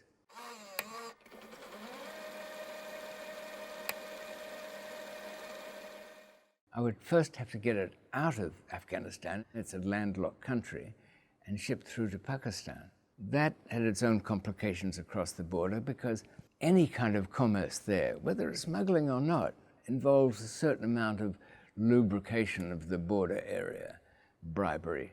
Everything has a price, whether it's refrigerators or television sets. The smuggling of heroin is limited by the fact that it can't really be disguised into looking like something else. It can be packed flat into many different objects. In fact, books were often used, the hardback covers front and back. I suppose I'd have to look back upon my time smuggling out of Thailand as the most successful operation. The quality was right. It was the big bags that come from the Golden Triangle, where they're in plastic and they're stamped with the brand name of the local warlord or chieftain who guarantees safe passage. I would press it down and conceal it within the wooden surrounds of radio amplifiers or a piece of electrical equipment in your in-hold baggage without it being interfered with. I would make it pressed within the sides of the wood and veneered around the outside. Almost all of the heroin that's transported by air very rarely goes above half a kilo slabs that get concealed in luggage or body packed or even made into the handles of suitcases.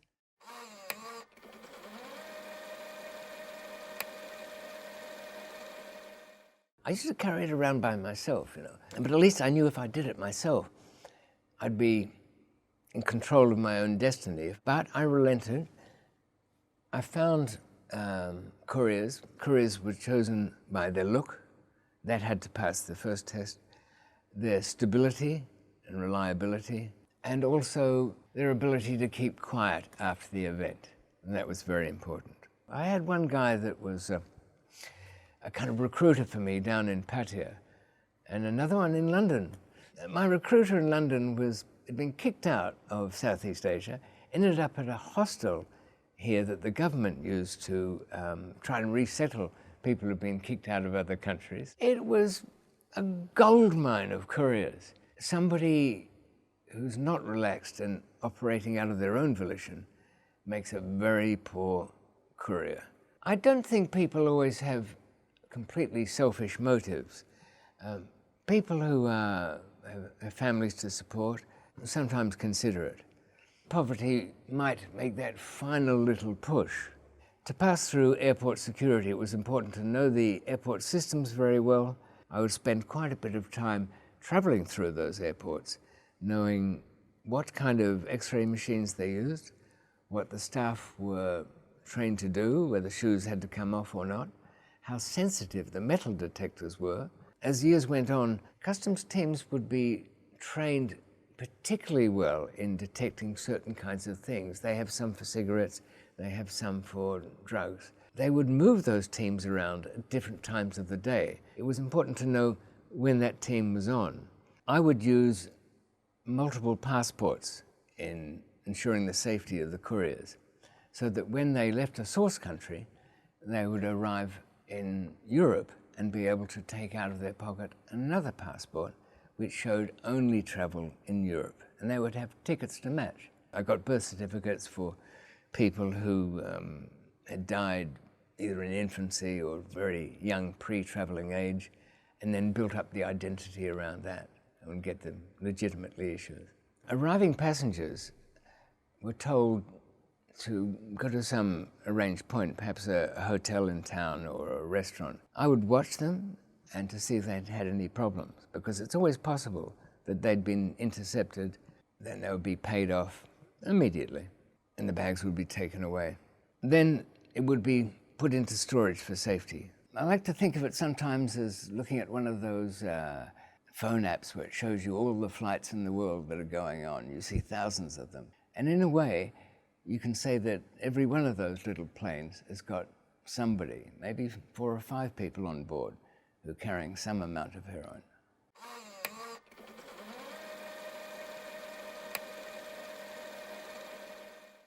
During my smuggling criminal career, I've been arrested around about 12 times. It only resulted in 4 convictions. The first one, that was back in 1981 in Australia, resulted in a 10-year sentence.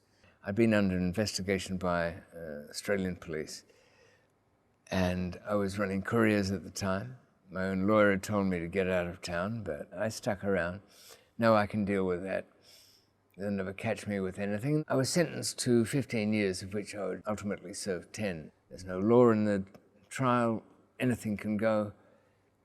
It seems everything's fair. I would say this, one of the reasons that I think the deterrent sentences don't work, often the super harsh treatment My wife at the time, Clelia, was arrested. My business partner, wife, Marie, was arrested, and they were put in the women's prison. They put an informer in with the girls in the women's prison to try and get some information out of them.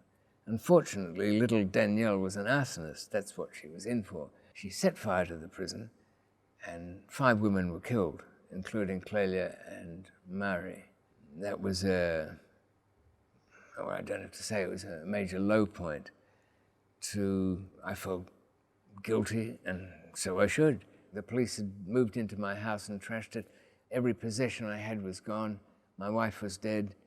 After that, next came my time in Thailand, where I was arrested on a drug case and escaped from there. That took 2 years doing to get out of that place. I found myself arrested in Pakistan, and that took almost 2 years again to get a not guilty plea. From there, I found myself arrested in Copenhagen, and then lastly, a little stretch in the UK. In my early 50s, around 2004, I walked away from the last deal. I'd been giving bits of advice and being tipped for it, but even that was too close for comfort. I'd run out of time. I was getting simply too old. The price for this is jail time, and I'd promised family not to use any more, and also based on looking back and realizing that the reward was never enough.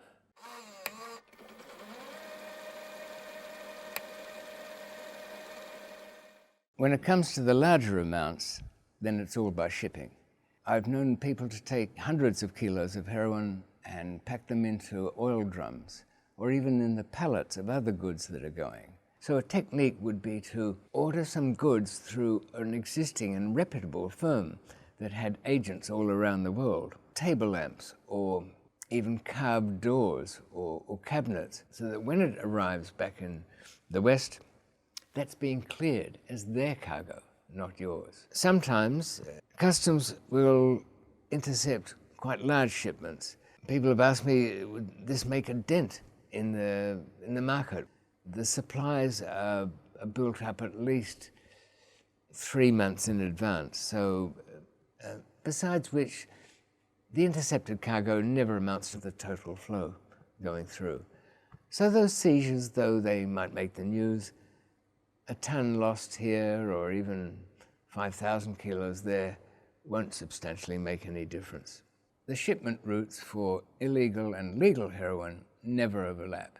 The approach is different and the mechanism's entirely different.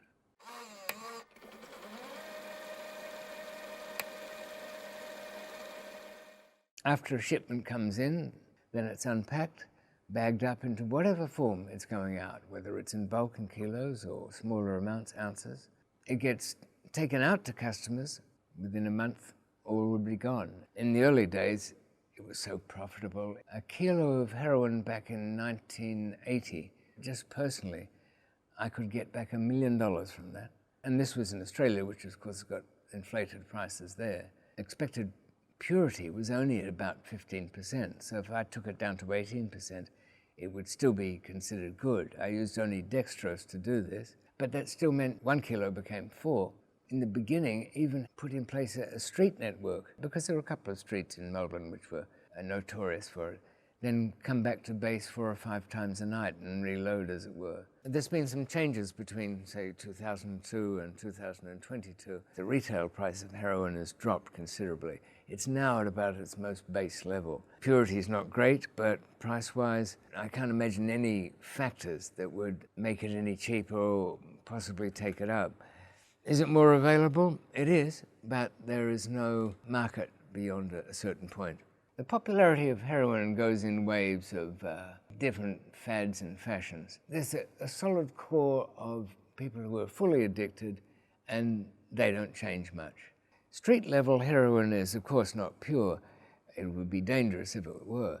It's usually at about 15 to 20%, and that's considered strong.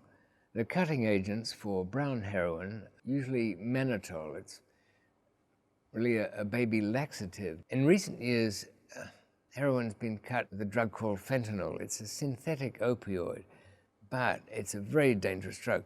It's at least as strong as even heroin. So how would anybody measure it out? A tiny amount of fentanyl is often mixed with heroin to keep the strength up, but that can quite often be misjudged and end up with fatalities. But when there's a shortage, or when somebody's simply greedy, the retailer can cut it again.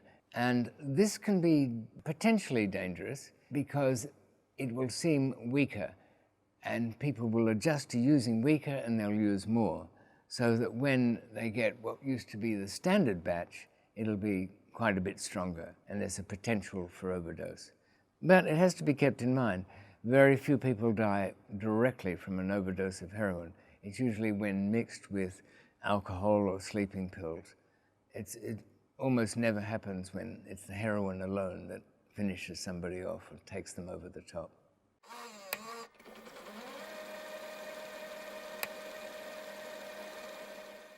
There were political elements to opium and heroin manufacture and distribution. Until 1911, heroin and morphine were available from your local pharmacy or druggist, over the counter, just by asking for it.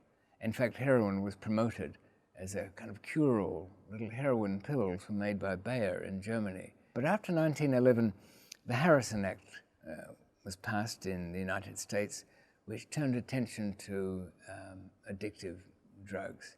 When the Vietnam War took hold, heroin became something the US troops tried during their downtime. They took those habits home with them. So we have a legacy from the Vietnam War. It's called a war on drugs, but is it really a war? A war suggests that one side has got hopes of winning. Drug traffickers and smugglers know that they won't win every break. But then again, they don't have to win to be successful. They've just got to keep out of jail most of the time. But still a high price to pay. From the authorities' point of view, there would never be a situation where they could walk out and say, right, we've done our job. There is no more smuggling. How can that possibly happen when the nature of business is ongoing, rolling, and it replaces the fallen soldiers? The authorities could catch more smugglers by acting on their intelligence and the tips they get, but they're capped by the amount of money, the resources they're given. In 40 years, I've only been taught one thing, that the only solution is to legalize all drugs. Legalization would require, of course, some control measures that somebody wouldn't be going into a shop and without any sensible reason buying 10 kilos of heroin. On the other hand, to take away that black market, the control has to be very light. And, of course, spend some money on offering services for people who can't manage their drugs. Different countries offer different, but generally all poor, alternatives to heroin, and also not very effective treatment programs. In the United Kingdom, there's virtually none. Somebody reporting or presenting with a heroin addiction has to take a place on the list, and to get a substitute has to wait several weeks. That will force them back into that world. It might reduce the harm. It'll save them some money because they've got a fallback position of, say, taking methadone instead of using heroin. There are programs for harm reduction that are good, welcome, and have some effect, such as needle exchange programs, or offer safe places to take drugs. Of course, that doesn't get them off the drugs, but any of that assistance is all a good thing. There's very little that can be done because you're hoping to make a consistent standard product that won't risk overdoses, yet won't be so rubbishy that people will move on to unsafe supplies. But I don't see any way of doing that other than legalization. Also, in a world of legal drugs, there'd be fewer prison inmates on minor or any drug charges at all, and that would have the effect of allowing more police time to be spent on violent crime and crimes that affect people in a more direct way.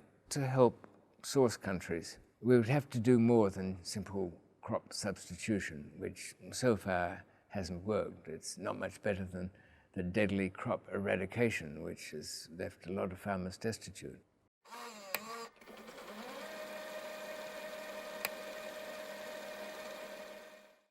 I was 18 years old when I first became involved in the drug trade, and not much older when I began smuggling. I can never say that in any way that I've ever been a victim of anything. I've walked headfirst, even as a teenager. I was up to some kind of mischief, selling bits of hash at school, whatever, from an early age. So when I met some safecrackers and they were retired from that, well, they were already a little bit in the local drug distribution network with some local marijuana, but they didn't know anything about importing, and it involved travel. I get to see the world. It seemed good for me, and I went out and did it on purpose. Something we don't realize when we're young is that a regular human life is a short one, and you haven't got so many years. Only looking back on smuggling business, drug trade, from an older man's perspective, how plain and clear it is that it is it's not just the danger, but it is the pointlessness and the futility of the undertaking. Since I've been out of the smuggling game, these days I put up CCTV cameras, which involves a certain amount of trust. I've also written a couple of books, one that seemed to take for years because it was involving that most complex world in Afghanistan and Pakistan, and the troubles there and the involvement of the DEA. That took about 10 years to write. That's Unforgiving Destiny. Of course, I regret kind of everything about the life I walked into. People ask me why I didn't walk away from that world after my first major arrest. And the answer is that I couldn't imagine a world where I wasn't running around underground. It didn't seem to me at the time there was any real choice. My name is Owen Hansen. I was a football star at USC and then ran one of the biggest illegal sports betting businesses in America. This is how crime works. I was in illegal sports betting back in the early 2007 all the way till my arrest in 2015. In the illegal gambling industry, there's close to $673 billion a year that's gambled. The biggest wager I took was $250,000 on a Super Bowl bet. And eventually, once I started taking bets from the cartel, the bets became bigger and bigger. It took me to sober up to realize, like, wow, what the was I doing?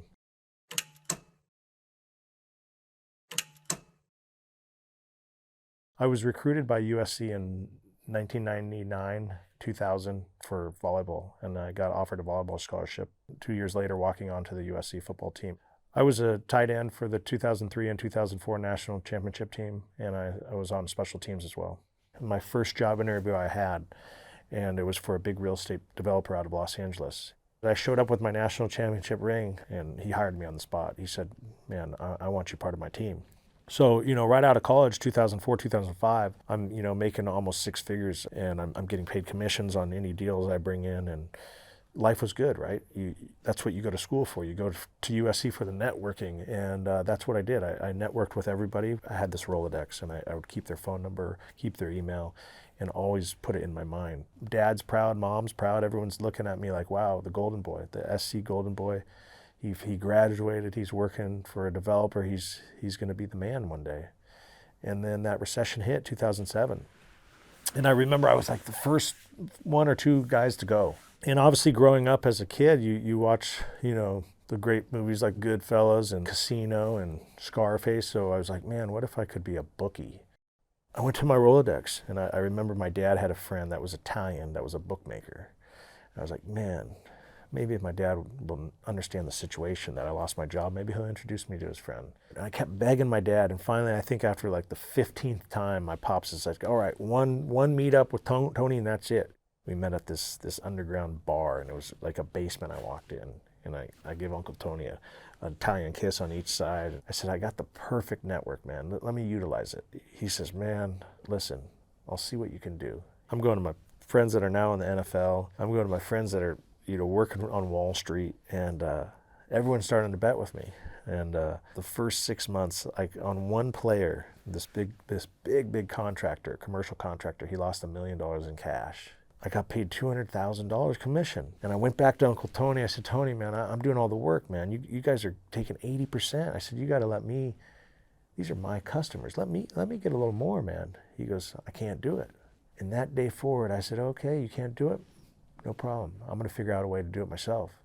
Jan Portocarrero, was my mentor in the sports betting. He was the boss of Uncle Tony. He was with Macho Sports. I got my hands dirty. I flew offshore. I'm watching and I'm learning. And everything that happens, I'm paying attention to, because I'm putting in my mind, okay, this is how I'm going to build mine when I go to Costa Rica and build my own. You got this guy moving the lines. You got this guy answering the phones for VIP customers. You got Debbie and Tina answering the phones. Okay, I get it. Now I understand what I need to build. And they got busted, I believe, in 2013 and under a Macho Sports RICO indictment for illegal bookmaking. And as soon as they got taken down, my network expanded tenfold. I went to every customer he had and said, hey, Macho Sports is no longer in town, but Beto Dog is, and that's when my company blew up. I flew to Costa Rica, which was the mecca of sports betting. And I went to every office in San Jose, and I said, hey, I know you guys do call centers down here for sports betting. What do I got to do? And, I went to 20 different offices, and I found one that was in a town called Playa Hermosa. I started to pay a service where I'd pay like $10 for each customer that gambled with me. I started my website called betodog.com. My nickname was O-Dog in college. So you get to basically create your own domain. You get a 800 phone number, and you can start acting as a bookie. So one outfit can manage, hundreds of different bookies. So I started my business like that, where I'm paying a weekly fee, and now I'm the book. So I'm collecting all the money. I'm only taking little bets, like $1,000 here, $1,100 here, $200 here. I was like, okay, I got to figure out a better strategy. So I went back to Costa Rica. We ended up setting up our own office, where I had my own people that were under my payroll that moved the lines specifically to Las Vegas. And I had my managers that handled all my VIP customers that would answer the phone directly. Hey, this is Beto Dog. How can I help you? Oh, hi, Mr. Drew. What's your password? Okay, how can I help you, Mr. Drew? So it was more of a custom feeling, and they weren't betting with this per head count site. I was able to start recruiting all over the United States, and I started to become one of the biggest bookies throughout Los Angeles, expanding to Texas, to Florida, North Carolina, and I got pretty much in every state.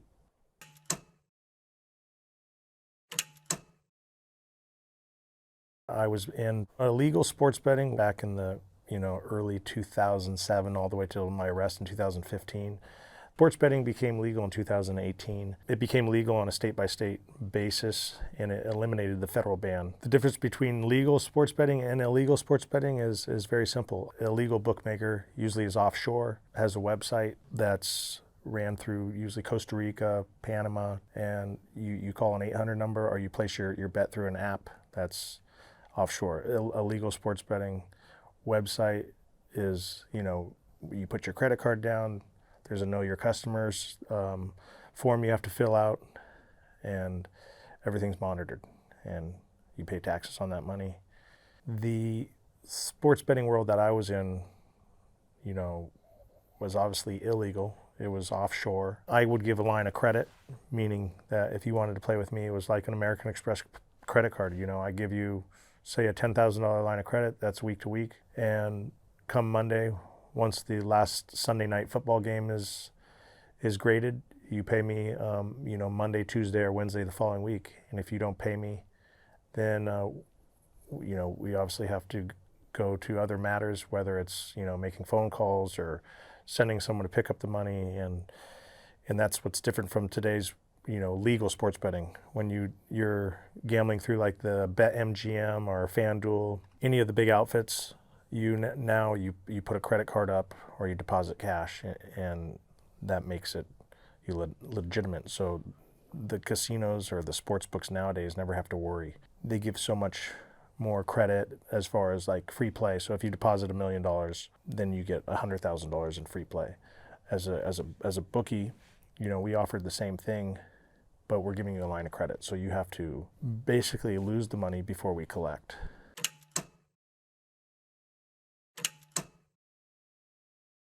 I played on 2 national championship football teams. So when I would go to a sports fan, whether, most people in the sports betting industry always bet on football. So I'd be like, hey, I was part of the last 2 national championships at USC. I'd show them the ring. I'd show them a picture of Reggie Bush and I, Matt Leinart and I, Carson Palmer, Troy Polamalu, and they'd be like, wow. And I would use that network because everybody that gambled had some kind of liking to sports, and it was mostly football. So it was very easy to pull that card. Yeah, the clientele business was always a referral basis. It always would start small. One guy would say, hey, you should bet with O-Dog at Bet O-Dog. He played at USC, and sometimes you would get these guys called whales, and they'd come in and they're like, man, I was a big Leinart fan. I'm like, oh, you're a Leinart fan? No. Well, listen, who do you gamble with? Oh, you bet with 5 dimes? I said, well, you bet with Bet O-Dog, I'll introduce you to Leinart, and I'll get you a signed football. How's that? So I'd call Matt up and, hey, I need a signed football. And, hey, where are you at next week? So I'd call my future customer, and be like, hey, I'm going to introduce you to Leinart, and we'd go meet him at the bar or at a restaurant, and just these guys would be blown away because I had that kind of relationship. And it was so easy for me and get people to switch over to my site.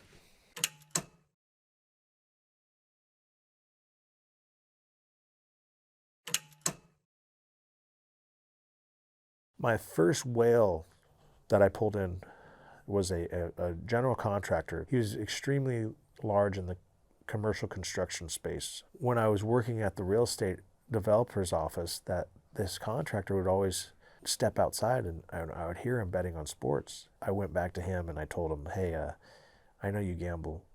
I said, what if I gave you 10% off your losses and 20% free play? And I didn't care at the time because I just wanted his business. And from there, it just was referral basis. I ended up getting 3 guys that were project managers underneath him at the office that were making $250,000 a year in construction and giving me about half of that in their paychecks. The bets started getting big right after Macho Sports got busted, and the biggest wager I took was $250,000 on a Super Bowl bet. In the beginning, when I first started this operation, I was like, man, I'm gonna lose my whole nest egg, right? And then eventually you realize the house doesn't lose. I've never had a losing year. A lot of athletes and celebrities chose me because I was very discreet, right? When you're betting and you're a professional athlete, you don't want to be known that you're betting. With me, it was like you could go to the country club, have a round of golf with me, and if you beat me the week before, I'd be there with a bag of cash to give you, and you wouldn't have to have a wire. You wouldn't have to have your wife know. You wouldn't have a text message saying, hey, here's what you owe. It would just be, I was very discreet, and I made it so it was comfortable for them. College athletes, you got to remember, I went to USC, so they had daddy's credit card, that American Express Black Card. I always tell people, we can use that for anything. I would have these guys, put $100,000 that they owed me on a Home Depot charge. That would be, $100,000 in material I have for a real estate project I'm doing. So I would never turn down a method. So if a guy couldn't pay me in cash, I would say pay me in gold or pay me with a watch. I can't remember how many watches I got paid, whether it was a Rolex or AP. I've even got paid in a sailboat. One guy owed me $120,000 and he ended up paying me in a catamaran sailboat.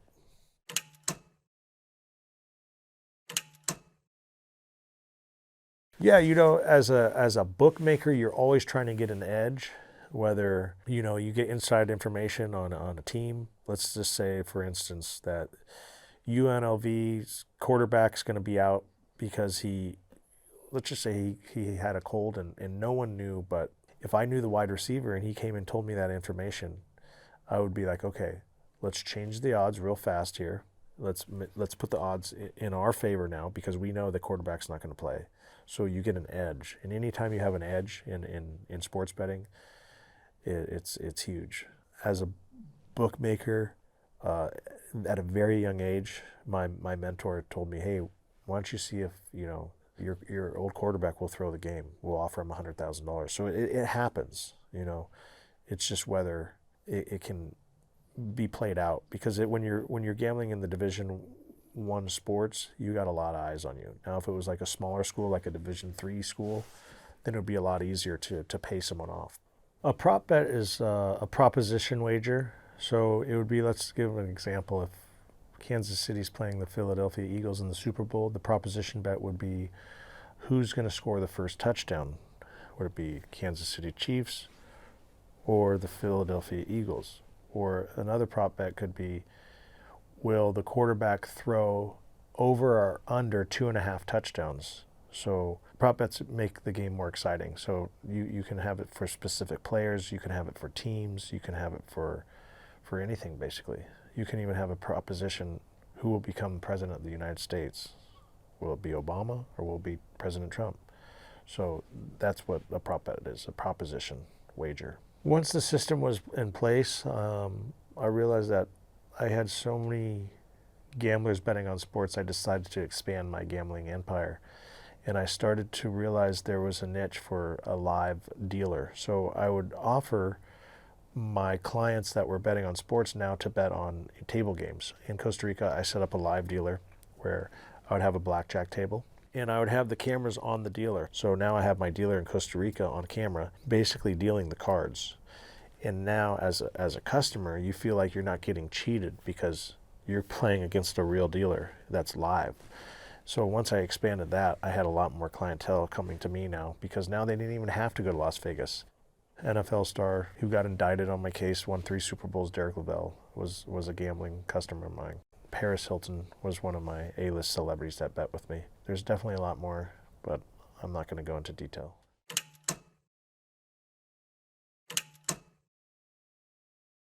I had a manager that acted as like my CFO, and he would call literally every Sunday. He would send out an email. If you lost, he would send out an email Sunday night, so Monday morning when they get to their office, they'd have an email. If they lost, it would be an email that says, you lost $2,600.52, and you can pay any of these 3 options. I had a gold business called the Gold Fellas, and I would give them 3 options. They could pay by PayPal, they could pay on a credit card through the Gold Fellas, or they could pay through a banking system, and we had shell companies. So the way I did it back then, you had Bank of America, Chase, and Wells Fargo. Those were the 3 top banks. So I had these shell companies for each bank. The guy would get to his office Monday morning and he could literally pay any way he wanted to. He could pay right there on PayPal, or he could run his credit card and it would be charged to Gold Fellas. We'd send out a receipt saying that he purchased, X amount of dollars of gold. And that was our strategy. Now, if a guy won, we would send the same exact email to the winner and we'd say, you won $32,000, how would you like to be paid? This was before the deposits of cash was a big deal, So we would allow $9,900 we could deposit in cash into your account. So if a guy hit me for, let's say, $29,000, he could give me 3 accounts. So I could go 99, 99, 99 and pay through the banking system, which made it easier. A lot of people would want to meet up in person. I would send a runner, and my runners would make $100 a drop. So if a guy, like I said, won $30,000, I'd say, hey, runner A, go ahead and take it to Tony P over there and give him $30,000. And we would pay on Monday, and that's what blew us up, because most bookies, what they do is they go collect from the losers, and then they pay the winners. But they don't pay the winners till like Thursday, Friday. But I had a big enough bankroll at the time that I was able to pay my winning customers on Monday, because the reason I paid them on a Monday is I want them to have the money in the hand. When someone has the money in hand, they're more likely to gamble it away and lose it faster.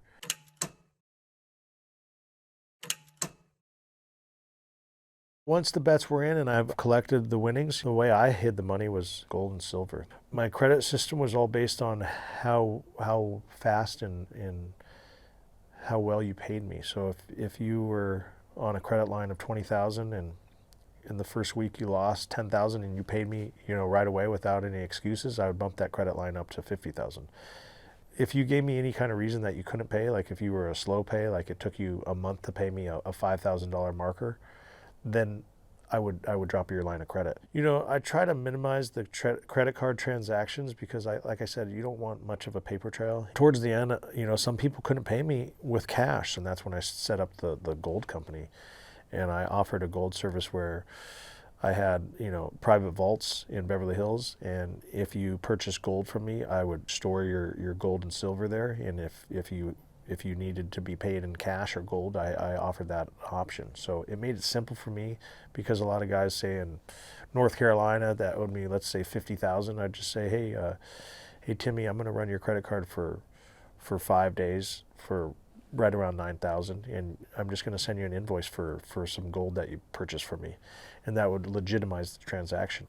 Gold was the key to the laundering system, because you could purchase gold with cash, and then you could take that gold and go to a gold store, and you can give them any kind of bullion, whether it's 1 ounce or 100 pounds, and the bullion company will give you the spot value. So if gold is trading at whatever that value is, the gold company will collect it, and then they'll send a wire anywhere in the world.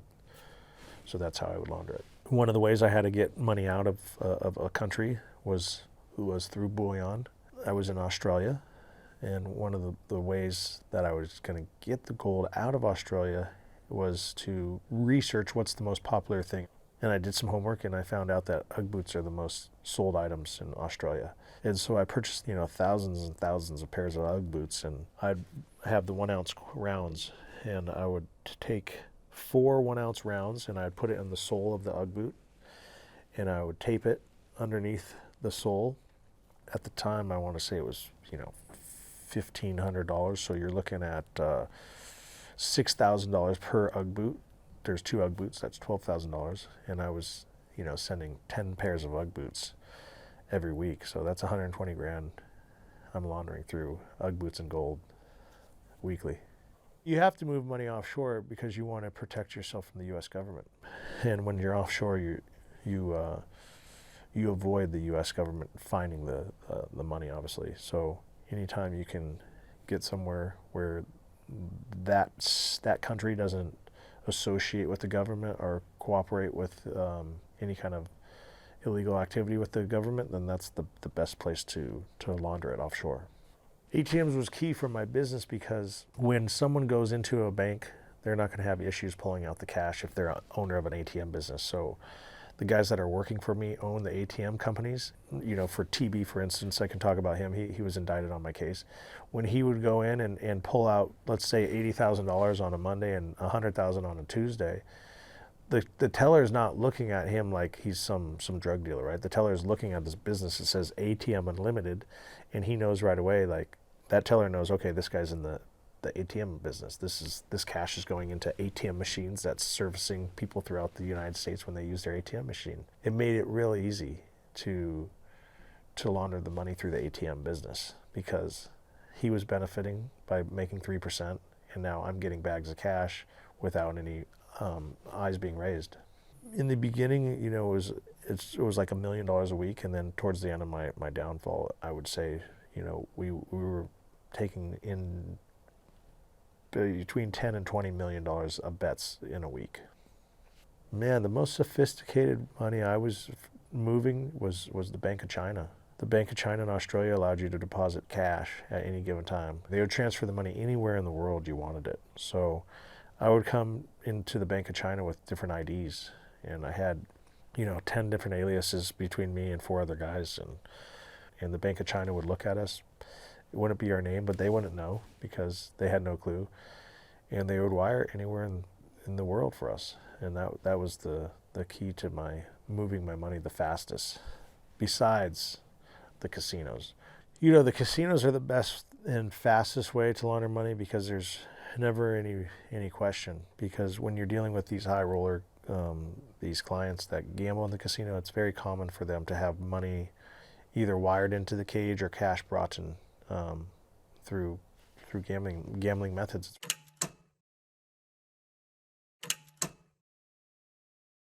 I was the boss, so I didn't really keep track of what I was paying myself, but I was spending $200,000 a month in my partying and traveling the world, and my big thing was watches. I was probably one of the first guys to have a Richard Mille watch back in 2011. No one even knew what a Richard Mille was. I had mansions in Costa Rica, Mexico, Peru, Hollywood Hills. That was my vice, was that luxury lifestyle, fast cars, and it ended up being my downfall. I never gambled because I was the book. What affected me the most was using drugs. I was a party animal. I would go through an 8-ball of cocaine a day. I'd do, a half of Purell hand sanitizer, which a hand sanitizer is 2 ounces. I would do one of those every day of GHB, which is, terrible for you. I would drink alcohol on a daily basis, and not one day went by where I wasn't partying. Gambling and drugs overlap for VIP bettors because every VIP bettor likes to party. So when I would take one of my whale customers on a private jet and I'd fly him to Costa Rica, what's the first thing he wants to do? He wants to do an 8-ball of Colombian cocaine. Colombia is only an hour from Costa Rica, so obviously we have the probably the best cocaine in the world there. So when I bring a VIP customer to Costa Rica, and I give him the best Colombian cocaine he's ever had, and then we take him to a sports bar, and I just gave him the best VIP service of his life. So it went hand in hand with my business. When I think of betting and organized crime, I kind of intertwine together because the betting world started with organized crime back in the mafia days, right? The mob, the Italian mob. For me, they really intertwined in the organized crime world when I started taking bets for the most infamous cartel in the world. And obviously I can't speak on who it was, but I started taking bets, and next thing you know, I'm not only taking bets, now I'm helping them launder money through their illegal activity as well. And that's where my business intertwined, and I started, working in the international drug trade.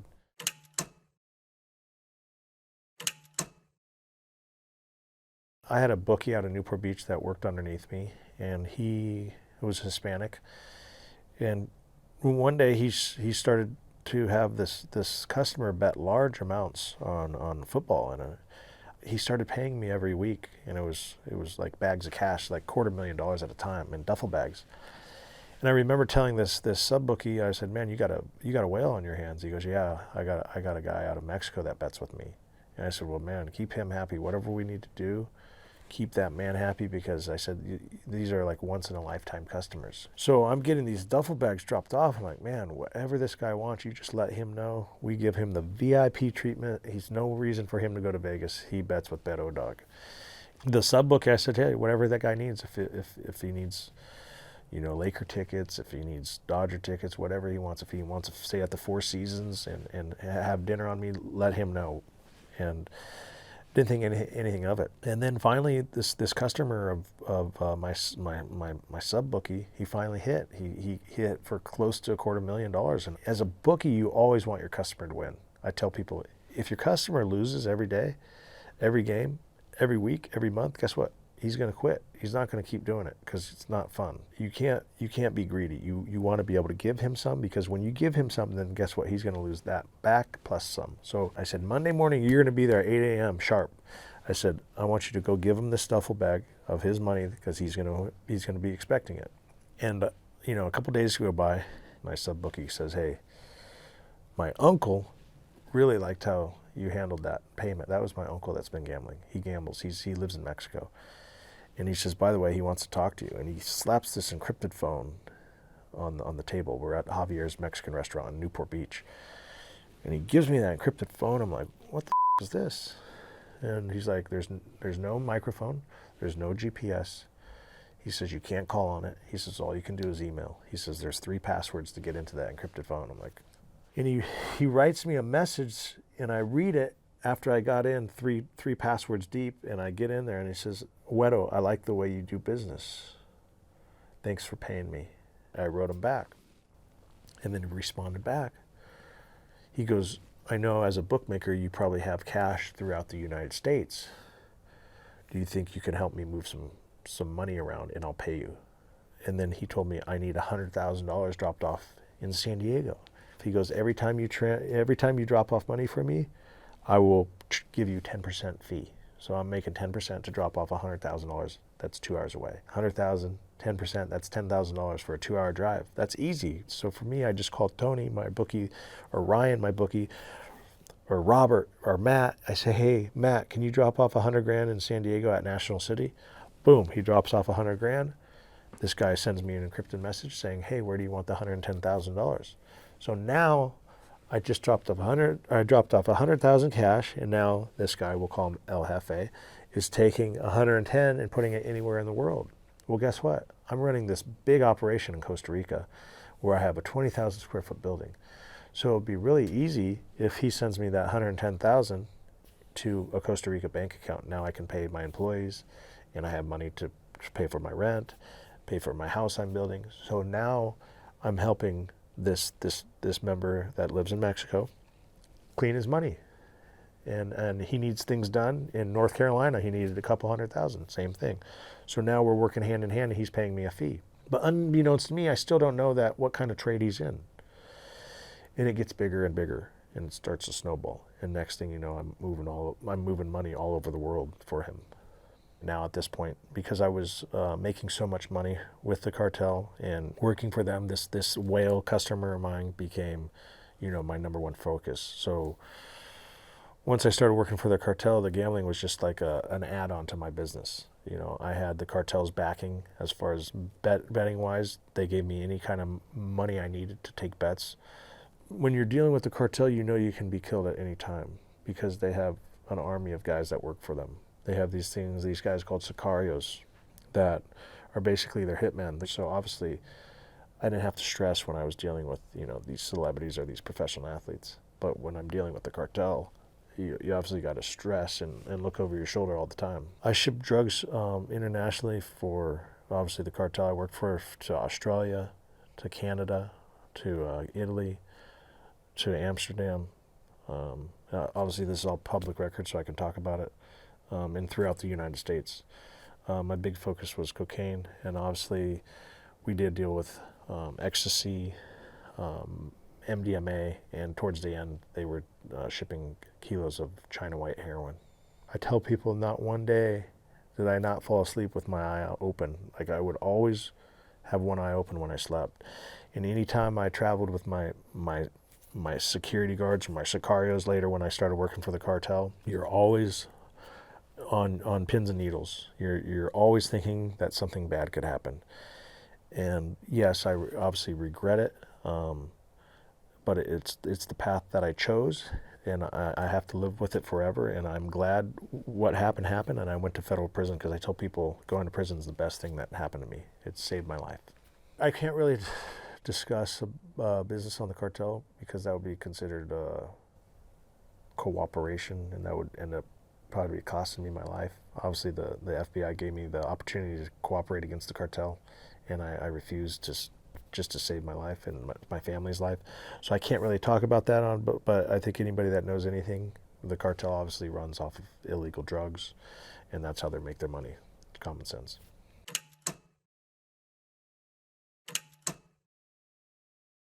For me as a bookmaker, obviously you never want to put hands on a customer to collect the money, because that's when I say hits the fan, right? So I tell people it's all about intimidation. You want to put the fear of God in them. I had collectors that were 6'6" Samoans that weighed 350 pounds, that's all their job was to do, was to intimidate. I would show up to breakfast with him, and I would meet my customer, let's say in Newport Beach, and my customer would be sitting at that breakfast table waiting, and I would show up with this 350-pound Samoan guy with tattoos on his face, and right away my customer would be like, okay, how do I pay you? If that didn't work, I used to take that ID, and that ID would have the address. So with that ID and that address, I would be able to give that to my private investigator that was on my payroll. And he was able to access that ID and give me everybody in the family's name that lived at that location. So with that information, I would take the wife's name, and I'd have my private investigator run the wife's name. And the wife's information would be where she works, what kind of car she drives. And now it makes it easier for my team to do a little more homework and send a bouquet of flowers. So one of my tactics was, if the husband was refusing to pay me and just blowing me off, I would say, let's locate where the wife works. We'll send a bouquet of flowers to her work, and we'll leave just a simple message. And the message would read, tell your husband it's time to pay up. And once they got that bouquet of flowers and they read it's time to pay up, they would freak out. Like, what's this mean? They'd call their husband. I just got a bouquet of flowers and it says it's time to pay up. And the husband would get on the phone and call me and say, hey, don't ever send flowers to my wife again. Where do I pay? I said, well, I'm glad you got the message. And that's how I use my tactics. You know, I would definitely say I regret scaring people. I do regret sending one of my collectors that was supposed to specifically put the intimidation factor into this client. I do regret him going to that house, and his only purpose was just to basically scare the person, because the person would never guess that I would actually have someone collect the money and show up to his doorstep in Minnesota. You know, no one ever thought I would send someone for a guy that owed me $2,000 and send a collector, knowing I'm in Los Angeles, and send a collector to Minnesota. But it was principle, because the guy had won, you know, $10,000 a week before. And now all of a sudden he loses $2,000 and he told me to f me and he's not paying me. So to me that's insulting, because now you're stealing. You stole the $10,000 that I paid you and now you're not paying me the $2,000. So I do regret that I sent a collector to the guy's door, and the guy had some balls and he opened the door and he made a threat to my collector, and my collector ended up hitting him. And that got me an enhancement for, you know, violent activity for illegal bookmaking, which in the federal guidelines, it raises your points. And when you get more points, you get more time. You know, I got 21 and a half years for illegal bookmaking and distribution of cocaine. Now, if that violence wasn't there on my record, you know, the time would have been a lot less. But I do regret that for sure, because I never wanted anybody to get hurt in this business. You know, 95% of the threats, the verbal threats, or the bouquet of flowers, or, you know, calling. Sometimes I had customers that were in their 20s and they didn't want to pay. I'd call their fathers and tell their fathers, hey, your son has a gambling problem. He doesn't want to pay. Do you want to pay, or how do you want me to handle this? And usually, like I said, 95% of the time, the family member or the father would pay the debt. That 5% chance that they didn't, you know, things got ugly. You know, I can't stop what my collectors are doing. I'm remorseful for what I've done. You know, I put all these bad things on the streets and ruined thousands of people's lives. And obviously, you know, it took me to sober up to realize, like, wow, what the f was I doing?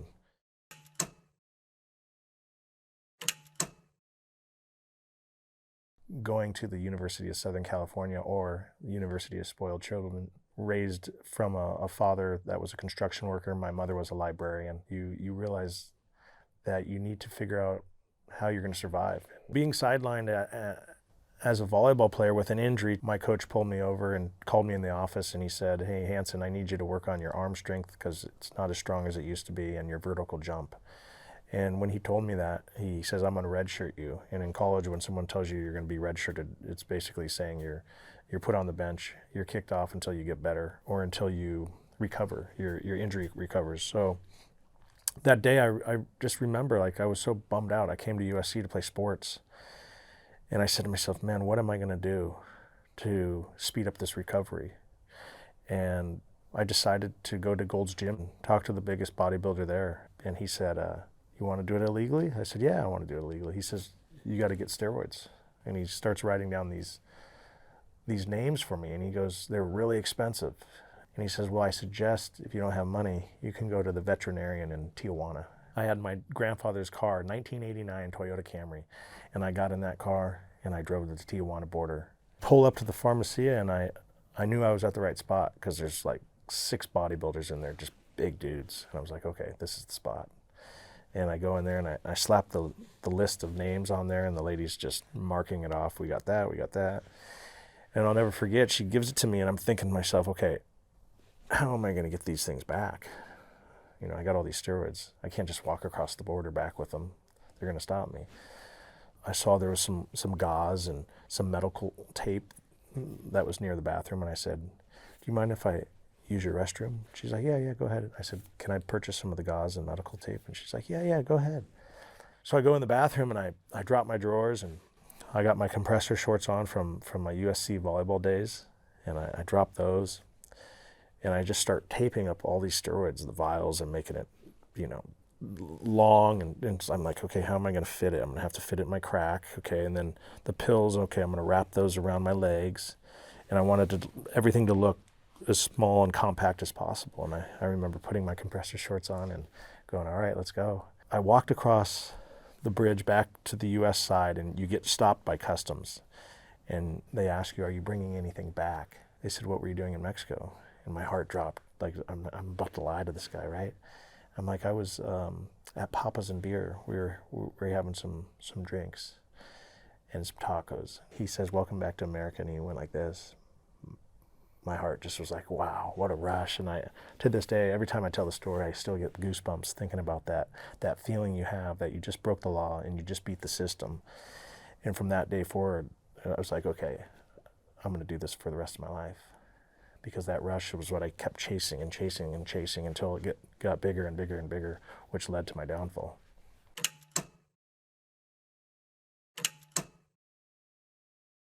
My first official hustle became, once I got back to USC from smuggling those steroids, I just started taking them. And people saw me blowing up, and they're like, wow, what are you taking? I had guys on the football team asking me, and I said, I'm taking Decadurabolin, I'm taking Sustanon 250, I'm taking Winstrol, I'm taking Anavar. I'm just listing these names. They're like, man, we want to look like you. Like, okay, well, I got this bottle for 300, I got these pills for 400, I got this HGH for 1,000. I said, what do you guys want? And that started to become my hustle. And I would go down to Mexico every week and smuggle more steroids back and provide it to the athletes that were all throughout the USC campus. And that was my motivation to keep up with the Joneses, be able to afford, dinner out with some cute sorority girls and live life like everyone else is living there. The demand was high. It was a thing where every week I was taking that Toyota Camry and driving to the Tijuana border, parking that Jock in the Box and walking across. And the bigger I got, the more baggy clothes I had to wear because I had to cover up the size I had. And I remember I f***ed up one summer. I had this Quicksilver sweatshirt on, and it was summertime, and it was like a double XL, but it covered my muscles because at this point I was big. I was like 240 pounds. And the same question was asked, what were you doing in Mexico? And he passed, and he waved me forward to pass me. But there was another officer that came around, and he goes, let me pat you down, because he saw I was wearing a sweatshirt, and it was 100 degrees out, so it looked weird. He's like, why are you wearing a sweatshirt in this heat? And my heart dropped, because I was like, okay, is he going to strip me out? Because he's patting my body down. I'm like, if he goes any lower, he's going to feel the bulge. And the bulge was down below in the private section. So he's like, all right, you're good. And he sent me on my way. And after that, I was like, okay, I got to figure out a better way. I started to use my network of women that I was, friends with and dating, and offer them drinks. And on our way back, we'd stop at the Pharmacia, and I say, hey, can you girls do me a favor? I'll give you $100, and they'd put them in their bras and in their underwear, and that started my smuggling tactics. So when I was at SC, I realized that there was a more of a demand not only for the steroids, but there's now I'm in the fraternity, and I notice all these kids are staying up late to complete their midterms, or they have finals or papers to write, and I notice a lot of these kids are taking what is Adderall, and they're buying it from like a local dealer, and they're paying $20 a pill. And then I noticed when they fell asleep, they would take Xanax to help them fall asleep because they were so wired from the Adderall. So I was like, okay, I know I can probably get that down there.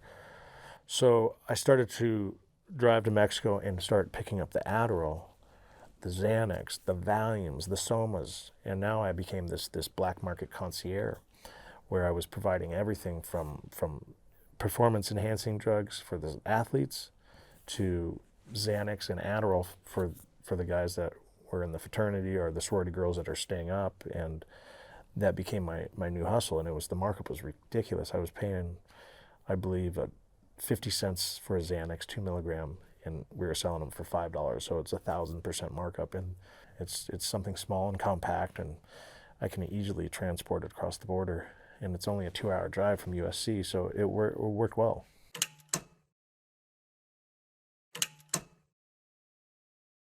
The moment I thought I went too far was the day I knew that I was working for the cartel, but I continued to work for them because I was making $1 million a day in cash. When I lost cartel money, it changed my life forever because now I became indebted to the cartel. And that's where you have to watch the documentary to see what happens. I nearly spent 10 years in federal prison. I was sentenced to 21 and a half years for racketeering and illegal drug distribution. I served my federal prison time, FCI at Lompoc, Victorville, FCI, and FCI Inglewood, Colorado. The United States government forfeited an asset forfeiture of $5 million, including millions of dollars of bullion, 4 homes, 3 Range Rovers, a Porsche Panamera, and a catamaran sailboat. You know, I have the next 10 years under federal probation, and every month I'm checking in, doing a urine analysis, a UA.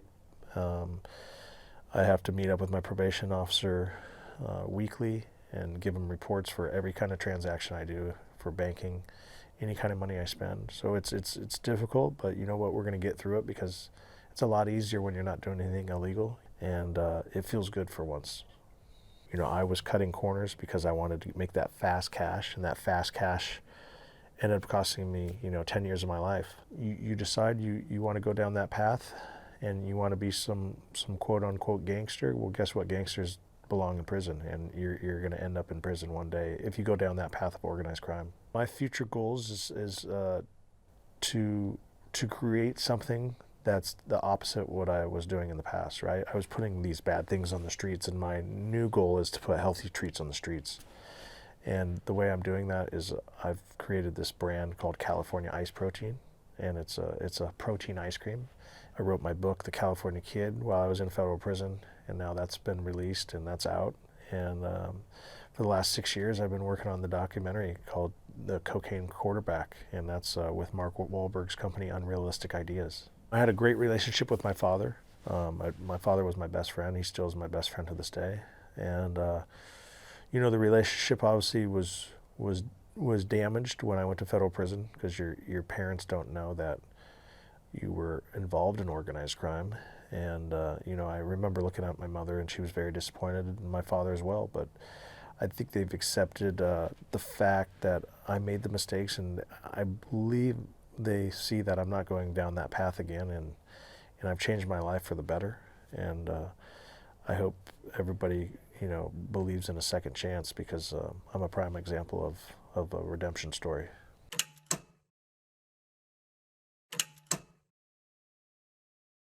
Before, an old bookmaker used to do everything pen and pencil. So when you would want to bet on a game, you'd call your bookie, and you'd say, hey, I want to bet on the Lakers.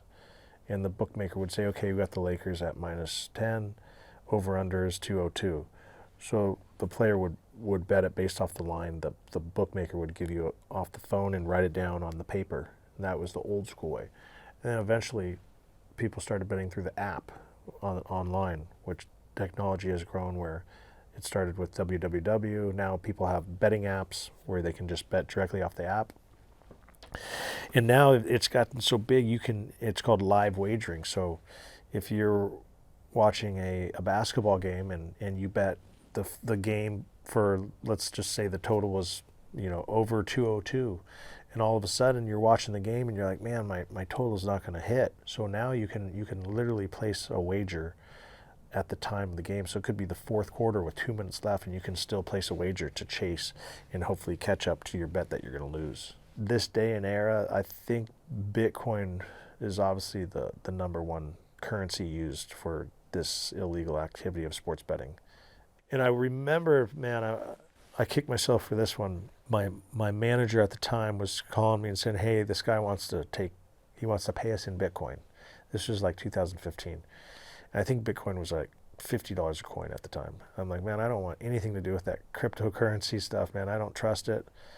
Tell him to go f himself. He's got to pay us in cash. I truly believe that there's always going to be a niche for illegal bookmakers, but I feel the future will have legal sports betting. Eventually, people will be able to bet at all sporting event arenas throughout the United States. Sports betting is a vice. It's an addiction. Now that sports gambling is legal, you see promotions everywhere. Everyone's getting into it, from clothing companies to alcohol companies, and they're all collaborating together to create a larger betting atmosphere for people that are involved with sports. I mean, nowadays, when you're watching a football game and you see a FanDuel commercial or BetMGM, it's obviously, used to be taboo, right? And now you see, you're watching a football game and you're watching a Bet MGM ad with Jamie Foxx, and you're like, wow, I'm going to bet with them. You know, I want to bet with Bet MGM because Jamie Foxx bets with them. And I think it's so much easier now for these bigger brands to get exposure with all the celebrity base of people they have that are, you know, the forefront of the commercials. And it just generates a lot more activity for people to gamble. The offshore bookies, the illegal bookies, are still thriving because they're giving the line of credit, and the FanDuels and the DraftKings are no longer able to give a line of credit. They have to take a credit card or some form of payment, and there's always going to be that illegal bookmaker because he's the one that gives you a line of credit. College football has changed drastically since my days. Now we have the NIL, and guys are getting paid. You know, who would ever thought college players are getting paid millions of dollars to play the game? I mean, if legal betting and NIL existed when I was playing, it would have been a whole nother path for sure, no doubt. I would have needed to be an illegal bookmaker, and obviously if we were paid college athletes, I wouldn't have needed to start the hustle, right? The art of the hustle started in college. So definitely my life would have been extremely different. Even the guys riding the bench, like myself, right, would still get a paycheck, and that would definitely have helped. I remember reading somewhere that a third string offensive line guy was paid like $80,000 through NIL deals. So just imagine if I would have had that kind of money back then to be able to, you know, take a girl to dinner or drive a nicer car. You know, I wouldn't be trying to fit in like I was. You know, don't make that right turn, because this could happen to anyone. You know, you could come from that same family I came from, working class, and you're trying to fit in with the rich kids, and next thing you know, you're doing illegal activity. And, you know, I wouldn't want to see anyone serve time in jail or prison, because it's no place anybody wants to be. It's the bottom of the earth. It's hell. You're in a 6x8 prison cell, and you don't see the sunlight for more than an hour a day, and it's a place that you never want to go to.